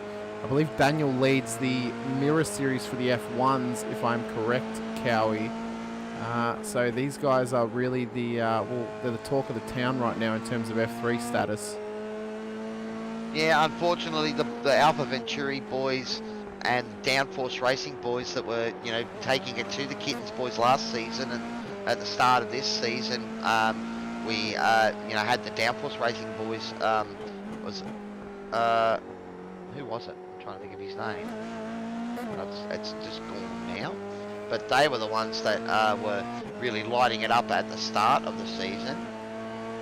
Jay Dixon, for Downforce Racing. Yes. And Jay had the first couple of wins, but we know that Jay's away on work at the moment. Said he was going to miss a few rounds. It was going to make it hard for him to stay on it for the championship. But we know that those boys are fast racers. And you know, the Alpha Venturi Racing boys, they had a great contingent of about 5 cars last season. Well, they're all students, and unfortunately that student workload is getting a bit too much for them, and they've had to, you know, cut the night out, unfortunately, for the moment. But we're hoping to see them back in, you know, later seasons as the year goes on. Adrian Loretti has been given a drive-through penalty for the contact with Tyson McAvoy on lap 6. So, I mean, we saw the contact that happened. The front wing of Adrian Loretti just penetrated the rear end of Tyson's car down into the bottom last 2 corners. So, an understandable penalty there for him, Cowie. Look, it's unfortunate because I know Adrian was looking to make a move up the inside, and Tyson's held that line to cover. So obviously race control, you know, was sure it wasn't a movement under brakes, and it didn't look like one. I'm not suggesting that, but yeah, Adrian's so close. And remember, there's no brake light on these cars, so you don't know when the guy in front's on the brakes. So when you're that close, it can be quite perilous. And unfortunately, that's what's happened to Adrian. So he'll be hoping for a safety car to get him back in it. And Tyson McAvoy is on the back of Callan Hodgkinson. Robbie Griffiths on the back of Brad Hudson. So we've got a couple of nice battles going on at the moment. And Scott Barjan now got that gap down to Daniel Byrne within a second. All right, Robbie Griffiths here lining up Brad Hudson. But so far, not quite close enough. Oh, see a little shimmy in the front end there, buddy. Is that the curve? It didn't like it. But he's got a great exit here. Brad's trying to hold it. But Robbie's just got getting great drive out of that last corner. He's shown that the past couple of times. Now, can he get far enough that he's going to own the corner? Is Brad going to try and send it too wide? No. Thinks better of it. Focus on that exit, Brad.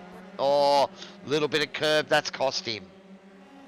It was a smart play, though, by Brad not to really force the 2 wide, because it could have ended in tears for both of them there.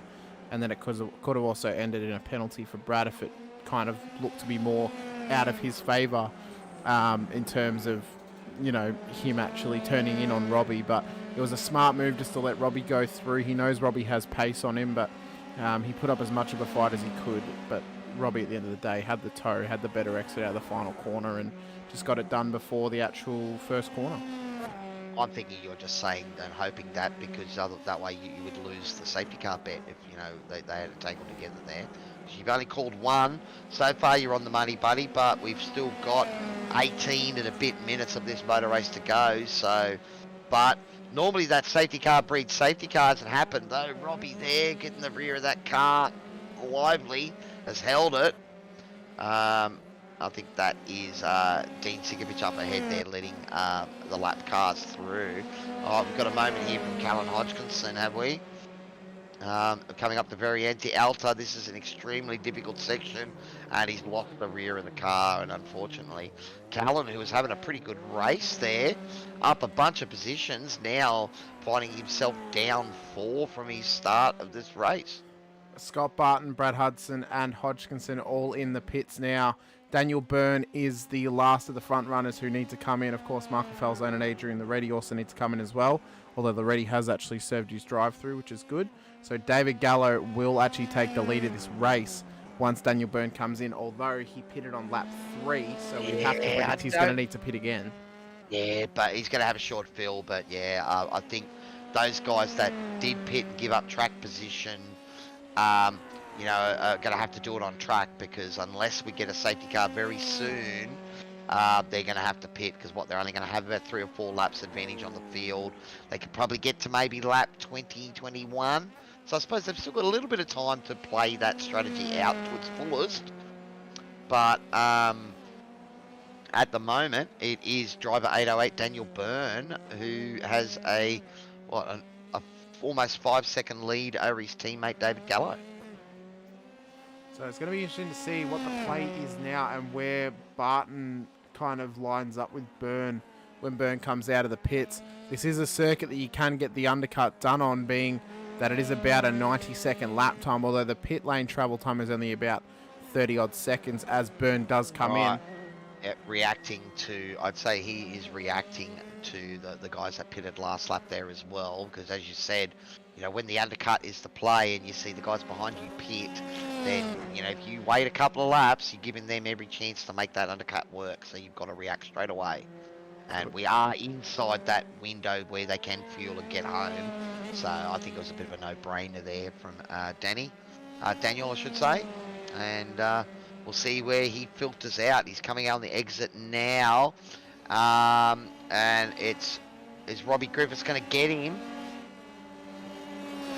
Robbie has pitted early, so Daniel Byrne has held off Scott Bargen and Tyson McAvoy. They were the guys he was really, well, I suppose it was mainly Scotty that he was battling there with that pit strategy, and he's got out in front by the skin of his teeth, mate. Well, the undercut has actually worked slightly for Scotty here, because it means he's actually been able to close the gap now to Daniel ahead.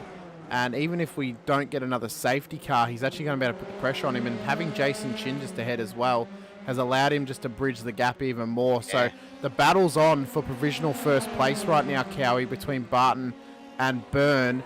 These guys, we mentioned it, they're the talk of the town for the F3s in both championship orders. And we could be on for a fiery end to this race with only, 11 odd laps to get to lap level. About 15 minutes of actual racing time left. That was also pretty courteous driving there from Jason Chin, realising he's not quite on the pace tonight. I mean, he was entitled to hang on to that position and battle hard, because he wasn't a lapped car. He could have stayed and held these guys up, but, decided he didn't want to, affect another race out there, so I applaud that, Jace. I'm sure you'll find your feet, and hopefully we will see you here, your repeat races here for the F3s, buddy, because we want to see as many fishy motorsports machines out there as we can, and you're the only one actually showing a piranha, buddy, so, you're the real fishy motorsports machine. Yeah, Griffo, he's kind of faking it till he makes it right now. I mean, only his supercar and his GT car. Actually, I don't even know if his GT car has the piranha on it, actually, but I know that his supercar does. But yeah, Jason rocks the piranha on both his F3 and his supercar.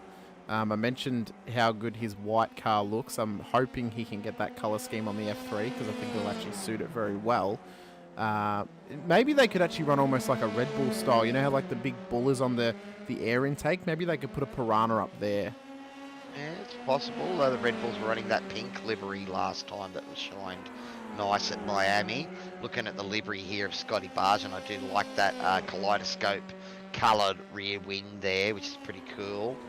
And I think that the green and white and black, that all works with the top of the car. Does make it look quite spectacular. Yeah, I'm not sure how I feel about the green wheels, though. I'm a Right. person. I like coloured wheels, but it needs to be kind of like pastel almost. Like, you remember Marcus Ambrose's yellow wheels that he had on the Pertec car? Those. You want to go a matte colour, not a gloss. Yeah, like glossy. Yeah, those looked really good. I hate chrome wheels when they're coloured. I don't think they look right, especially with the majority of colours. So, although Tyson's don't look too bad, but he needs red chrome because he has a red and black car. That's just my personal opinion, obviously. Gallo and Fahey are in. A bit of a run here. Has he got enough to make a move down into T1? Well, I suppose it's technically T2, I should say. Down the Variante Bartha into Tamburello as the guys sweep through that section.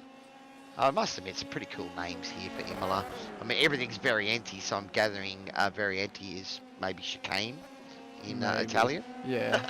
I don't know. I don't speak Italian, so I couldn't really give you a 100% answer on that one, but maybe it is. Maybe if anyone's out there that's watching who does speak Italian, maybe you can translate for us, tell us what it means. Robbie Griffiths now leads the race. Now, he is also relying on a safety car to actually get him home on fuel. If we don't see a safety car, he will need to pit, and this will be the battle for first place between Byrne and Barton, although he does have a 17-second gap at the moment. We maybe go on board with Robbie and just see if he's trying to fuel save. Yep, so we can bring up the Warren and Brown cockpit cam once again. Yeah, he's not on full throttle through there, so yeah, he's short shifting. I know he's in the pits now. So he comes into the pits. So no fuel saving for Robbie Griffiths. Okay, so Variante is Italian for variant. Ah, yes, okay. So maybe they're calling a chicane a variant. I suppose it is a bit of a variant from the straight and narrow on a racetrack. Yeah. Okay, there you go. So yeah, so I guess Thank you, Google. Yeah, and also Greg has put that up as well, so you Googled it at the same time. So you didn't ask ChatGPT, did you, Greg? Bit of an AI help there. Does Greg jailbreak his ChatGPT as well? Look, regardless of what you said, I actually used ChatGPT myself for the first time last week. I'm mucking around with LEDs for a table I'm building. Yeah. And I want to try and be able to program the LEDs so you can operate them with a potentiometer. Mm-hmm. So you can turn a knob and change the colours of the lights and all that. Yep. And basically making health bars for my table. Yep. And, and I ended up, I was trying to work out how I was going to write the code because I know nothing about coding. I was trying to learn a bit about Arduino coding. And it was my brother suggested use ChatGPT. And I was like, wow, that's a great idea. Took me probably about a day to get the code to do what I wanted it to do, but every time you keep asking it again, it'll throw out a different version. Yeah. And it keeps trying to fix it as you give it more information, so pretty interesting stuff. Yeah. But, I've seen there's a lot of talk of, are we gonna, Greg's saying, no, he speaks 12 languages. Oh, nice, man, nice. Can he list them off for us, please? Yeah, if you actually jailbreak ChatGPT, it can actually write songs for you as well. You give it like a style of song that you want, so you can list like 5 bands maybe. It'll then write a song in the style of those bands. You give it a theme or whatever. That's the thing that's gonna. I don't know if it's going to change the music industry, but we saw Ed Sheeran finally resolved his copyright case with the Marvin Gaye Foundation. Yeah. And again, it's one of look. I'm the same. Look, when I sit down and try and write some music or whatever, inevitably, on more than one occasion, I've subconsciously copied someone and haven't realised it, and then you hear that piece of music and you're like, oh no, and then you've got to throw that song out the window because you've copied it. Yeah. Well, I mean, like the majority of music is.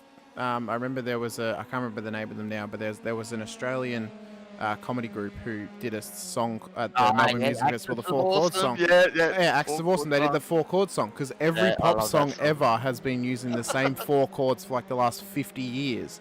And Ed Sheeran went into court and played a 4-chord song to show that it's the same chord progression over the course of so many other songs. You can't sue for this progression because every other song that is famous or popular basically uses that. Now, yes, there are caveats to that. Not every song uses just 4 chords, but major pop songs use it. Dominate, so that it's your, what is it, 1-4, 1-3-5-4, I think it is. That's the structure that they're talking about. Yeah. But yeah, look, it's one of those things that, basically, the idea is that you can't copy a chord structure, but you can't copyright a chord structure, but copyright a melody. Now, when the chord structure has a melody element to it, that starts to grey the line, and I think that was part of the Marvin Gaye camp sort of argument. But I remember there was the Coldplay versus Joe Satriani for Clocks, I think it was, or one of those songs, and that sort of got resolved out of court. And the thing is, there was 2 other pieces of music that it looked like both of them copied as well, melody, right? So the problem is it's your subconscious, and as a musician myself, I know how many influences I've got, and the moment you try and sit down and write something original, you've almost got to be aware that you could be copying someone. And I suppose it's not an issue when you're a nobody like myself, but if you sell a few million record sales, the person you subconsciously copied is going to maybe want a piece of that action, and that's what we see. It's only the successful songs that get tested that way. Oh, yeah. All right, well, buddy, we are inside the last 7 minutes now, almost 6 minutes of this motor race. I've only got 1 more minute for my safety car call to work here, buddy. You might have got it right tonight. Yeah, we're etching close and closer. I actually don't even think Greg will actually call another safety car, even if there's 6 minutes to go. I'm going to be honest, just because of by the time we get round with the safety car, there'll be left. So. Well, we know he's listening, man. So if we start calling him names and stuff like that, do we think that might work? Probably in my favour, not yours. Colonel Sanders, maybe. Oh, I'm not gonna call him any names because that might hinder me, but it will hinder you even more if you do it. So, Wow.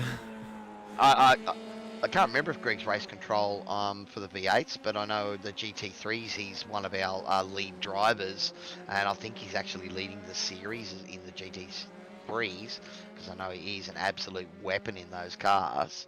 Now you're trying to stroke his ego, aren't you? I'm just covering my bases there. Ah, mate, okay. You got to mix a bit of honey with your vinegar. Well, you've only got about 5 seconds to stroke his ego anymore. Otherwise, I think we're gone. Yeah. We're gone. So it looks like it's your call tonight. So we're 1 each in the safety car calls. But Daniel Byrne, Scott Barton, he's not giving up. This gap has closed right down. I'm sure Daniel's just, trying to look after his tyres where he can. But I'd say that if he had more pace, Daniel had more pace to try and get away from Scotty here, he'd be using it. So this is on, buddy.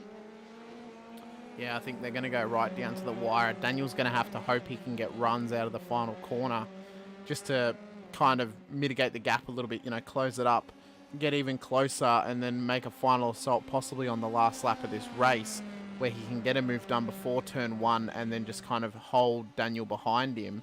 But it's going to be interesting to see how how the end of this race plays out. We know both of them have pace.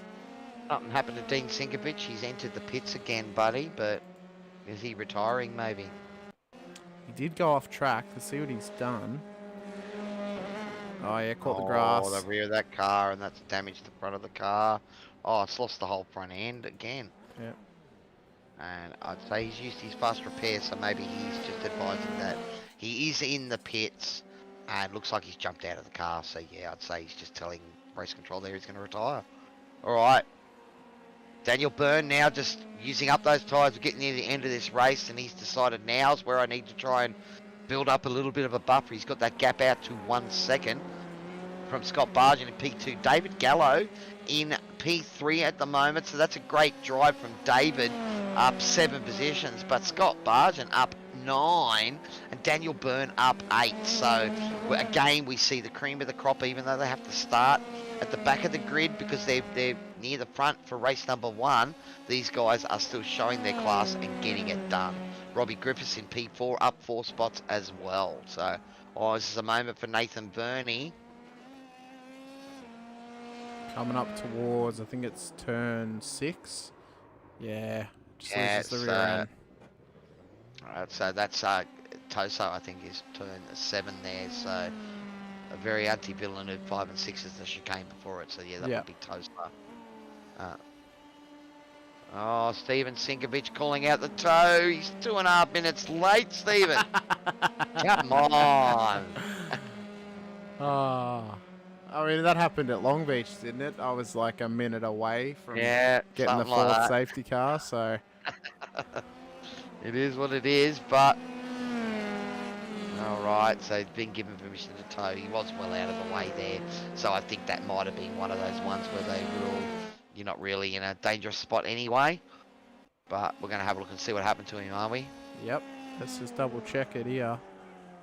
Oh, he's just cooked it. Oh, yeah. He's just cooked it, and the moment the rear goes, you're gone. Safety car boards and flags from Greg. No, you're just joshing me. All right, Tyson up the inside of Brad Hudson, and I think Brad probably should have got out of it there, because it was Tyson's corner, but he tried to hold in it, so good on him, I suppose. Oh, he's going to call it out on the radio there. I don't know if there's much in that, but maybe we missed a bit of contact there. We'll have to see what race control's got to say. It may well be a investigation after the race, though, I would think. All right, Scott Bargen here. Is that Danny Matisic in front going to give his teammate a tow? Is this planned? I would not put it past the Kitten boys there. But I'm sure Danny won't get in Scott's way, and he has got out of it there. So maybe just position himself in a nice spot to be owed his teammate a little bit of a tow there. Oh, but it looks like Scott's got a nice little run. Well, Scott had the tow, mate. So I think without that tow of Danny's to Daniel, that maybe might be the just that little 1% that keeps Daniel Byrne out in front. Well, if it stays as is, we will get to ask these boys about that. We are inside the final minute. Is it white flag lap? It is. Final lap, according to race control. So, Scott Bargen running out of corners here, but he has fought hard all night. And has he got enough left in these tyres? Are we going to see a monumental send? He certainly had a go of it there. Is that toe going to be the all-important factor? There, just that 1% that makes the difference. Oh, I love this stuff, buddy. He's going to have to go super late on the brakes into the final couple of corners and hope that he gets a run out of the final corner down the main straight of this Imola circuit. There's only... make an attempt, so it's possible. Or deep. Super deep. Can he get the run? Final corner. Oh, he's got a good launch, but I don't know if he's close enough. Daniel needs to be careful about weaving. He's not close enough to get the run here. I think Daniel's going to get him, and he does. It is Daniel Byrne for Kittens Racing, finishing our feature race here in P1. Just fighting off Scott Bargen. David Gallo coming home in P3, but I think the kitten that might be the most rewarded for this would be Danny Matisic with a nice sort of toe at the right time. So Robbie Griffiths coming over the line in P4, Darren Fahey P5, Tyson McAvoy P6. That'd be his best finish in the F3s at a track that he does love. And I reckon he might even be a bit dirty with that contact, because he would have been loving the fact he was out in the front of the pack, and he would have backed himself. Callan Hodgkinson coming home in P8.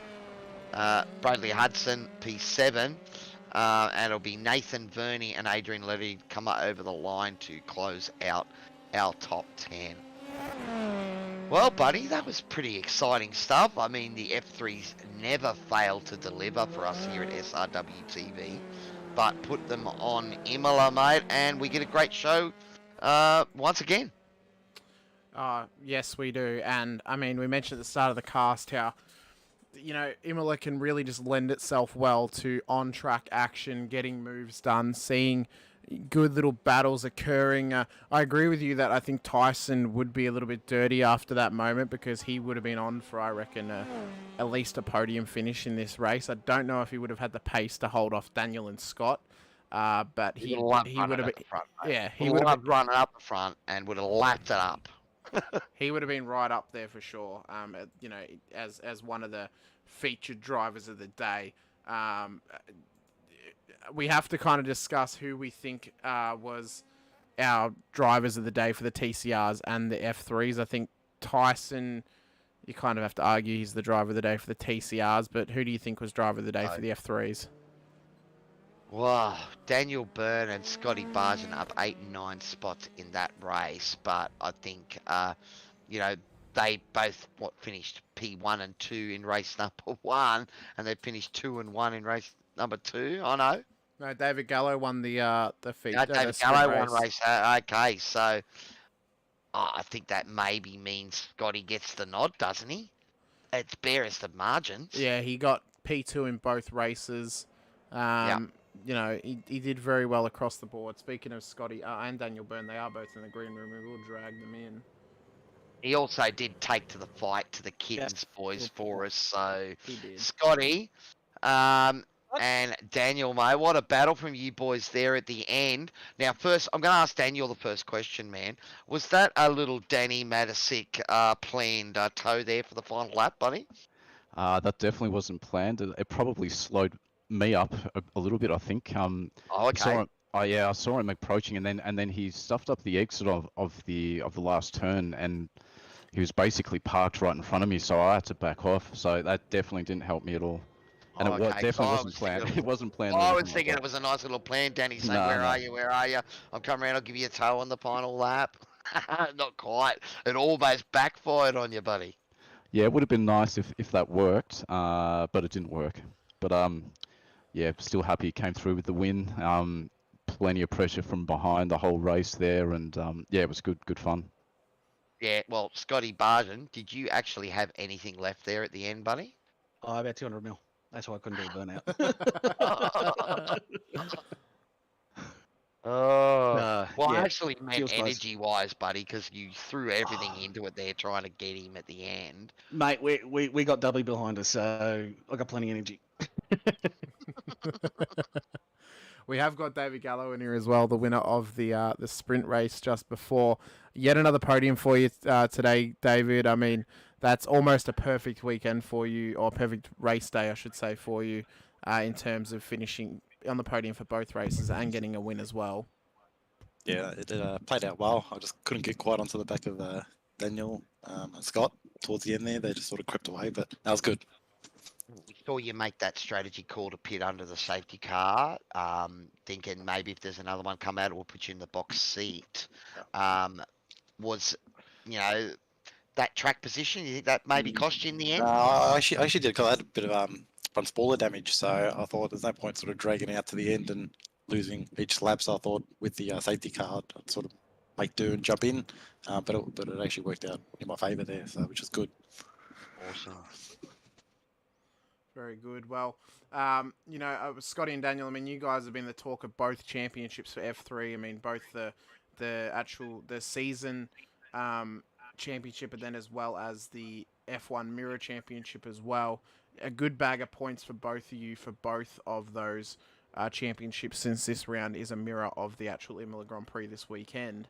You know, what do you kind of now bring into next round in thinking about where we need to be in terms of finishing position to really maximize those finishing spots towards the end of the season in terms of championship finishing positions? My goal is P1, obviously, in every race. But yeah, I haven't really paid too much attention to the championship points. I think it's pretty close now, but yeah, I need to have a look at it, and I'm just going to try my best every race, and if it turns out I'm battling for the championship in the end, yeah, I'll be happy with that. And then David, for you. Oh, mate, just keep it clean and keep on track. That's my goal, just to all round. If I finish up the front, I'll finish up the front. So it's the same goal. So yeah, just keep it clean. Very good. Well, you boys are certainly finding some pace. So, but David Gallo, P1 and P3 tonight, buddy. So some great points for the Kittens machine there. Look, there's two of you in the room, so you can both mention your sponsors. But firstly, David, you were right in the thick of the battles tonight, man. That's where you want to be, buddy? You loving it? Yeah, I'm enjoying it. It's sort of, I missed a couple of rounds, so coming back into it and being down the point end was good fun. I did really enjoy it and see it clear of any mischief and go back up there, which is good. Awesome, mate. Well, let us know about the sponsors there for Kittens Racing, and we'll move on to the other boys. Yep. So, shout out to Kittens, Drive 808 and AML Technology. Awesome, buddy. Well done tonight, mate. Well, you do walk away with a victory, so it's been a great night for you. And Scott Bargen, well, both the Kittens have taken the victory away from you, buddy. 2 P2s. But as you said, happy to be right in the thick of it and battling hard. Yeah, bud. Yeah, it's good all season. So, it's a bit hard with the juggling I've got for a couple other series. So I just do my best where I can. So, yeah. So you're not focusing on the F3s, just pure unrelated pace? No? A bit of everything. I'm trying to do spread myself around because I got the E series. We got into me and Alex got into the S5000s, and we're trying for the Formula F4. So that's pre-qualing over the weeks, and then practicing for this. So yeah, hands are pretty full. Yeah, I hear you, buddy. Real life or simulated life, getting in the road as it can do, I suppose. Well, I'm thinking of changing the paint to put some string on my car, so that way I can distract the kittens and hopefully get a win in it.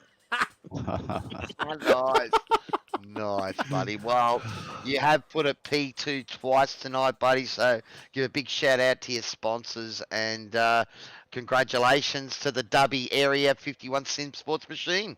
Yeah, thanks, bud. Corporate as always, Dubby. Racing with Autism Australia, Speed FX Photo, Virtual Motorsport Mentor, and I've got to give a big shout out to Alex. He's in my corner every week, helping get everything set up. Even though we had a problem in the first race where we miscalculated the fuel and numbers went wrong, and I was pretty much all just spluttering around the whole last lap. So. Oh mate, you had a mega effort, didn't you, Cowie? You did so well.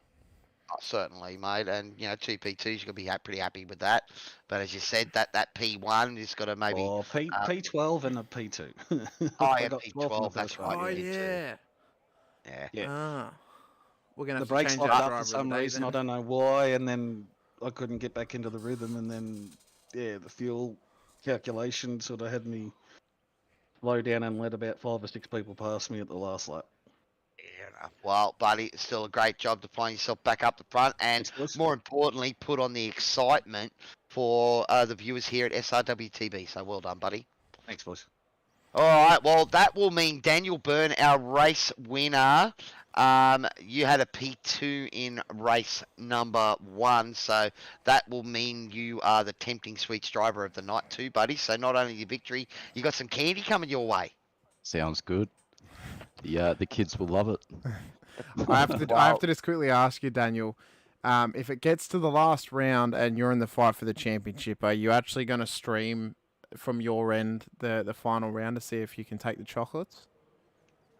Yeah, okay, let's do it. I haven't done a stream before, but yeah, look, if I'm in the fight for the championship, the last race, all right, I'll do that. I'll stream it. We'll see how we go. Hopefully, it's not too distracting. The Kittens boys know that as soon as we start talking, I start dropping tenths. So as long as I'm not too distracted. Now I know he's a little. I know. All right, so Scotty's going to try and find your Discord channel, and I think you might be getting some spammers coming your way. He'll sit on your Twitch and just accumulate channel points just to put you off with soundboards and stuff like that throughout the final race and hopefully take the advantage. But, I mean, mate, let us know who's giving you support in your corner. I mean, David already shot off your team's sponsors, so I suppose it's free reign for you to thank whoever you like. Yeah, sure. Big shout outs to Bianca, my daughter Atari, Frenchie and Minka, Zach and Levi, and obviously Kittens Racing, Driver 808 on YouTube, and AML Technology. Very good, mate. Well, a massive congratulations to you on your P1 today. Big congratulations to Scott on getting in P2, and then David on being our race winner for the feature, for the sprint, and then also P3 in the feature as well. I mean, it was a kittens, really just spectacular for your team once again. And thanks for chatting to us, boys. Thanks a lot, guys. See you. Thanks, guys. Bye. Cheers, guys. Well, thanks, buddy. Cowie. Another massive night of F3 done and dusted mate. here at Imola. Oh, what a race. Mate, I love it. Yeah, the F3s never fail to disappoint. Great action. We see them week after week. You know, those qualifying times are separated by hundredths. And then they bring it in the race. And then we know that these cars are not easy to drive. They're, you know, that they're, well, I shouldn't say that. I should say they're not easy to drive hard. Yeah. So they're one of those cars that when you want to try and be at the front of a pack like this, you've got to push hard, and every lap you're putting it in the situation where one little mistake and it's gone. And you know, we're seeing the cream of the rise to the top week after week, and able to tame these F3 beasts. Yeah, I think it's going to be a great end to this season. I think, well, we got 4 rounds left in this championship, or is it? Or do we actually I think go it's to only 12? a 9-round season. I think so. okay. We might have 3 to go. Yeah. Yeah. So, but it's going to make for some spectacular action here at SRWTV. As always, guys, big thanks to our major sponsor, TOYOSIM, for helping us bring this series and the TCRs on a Wednesday night, our big double header. Also, a big thanks to our other big sponsors here at SRW, Fast Track Experiences, Racecraft, Simrigs.com, Grima Industries, Warren & Brown Tools, Melville Equipment Corps, Dragon RC, and of course the Promo Department Safety Car. It has once again been an absolute pleasure to be here chatting to you boys tonight and chatting to everyone out in the chat. Mate, Hamish, you want me to take it out, or you want to have the final words, buddy?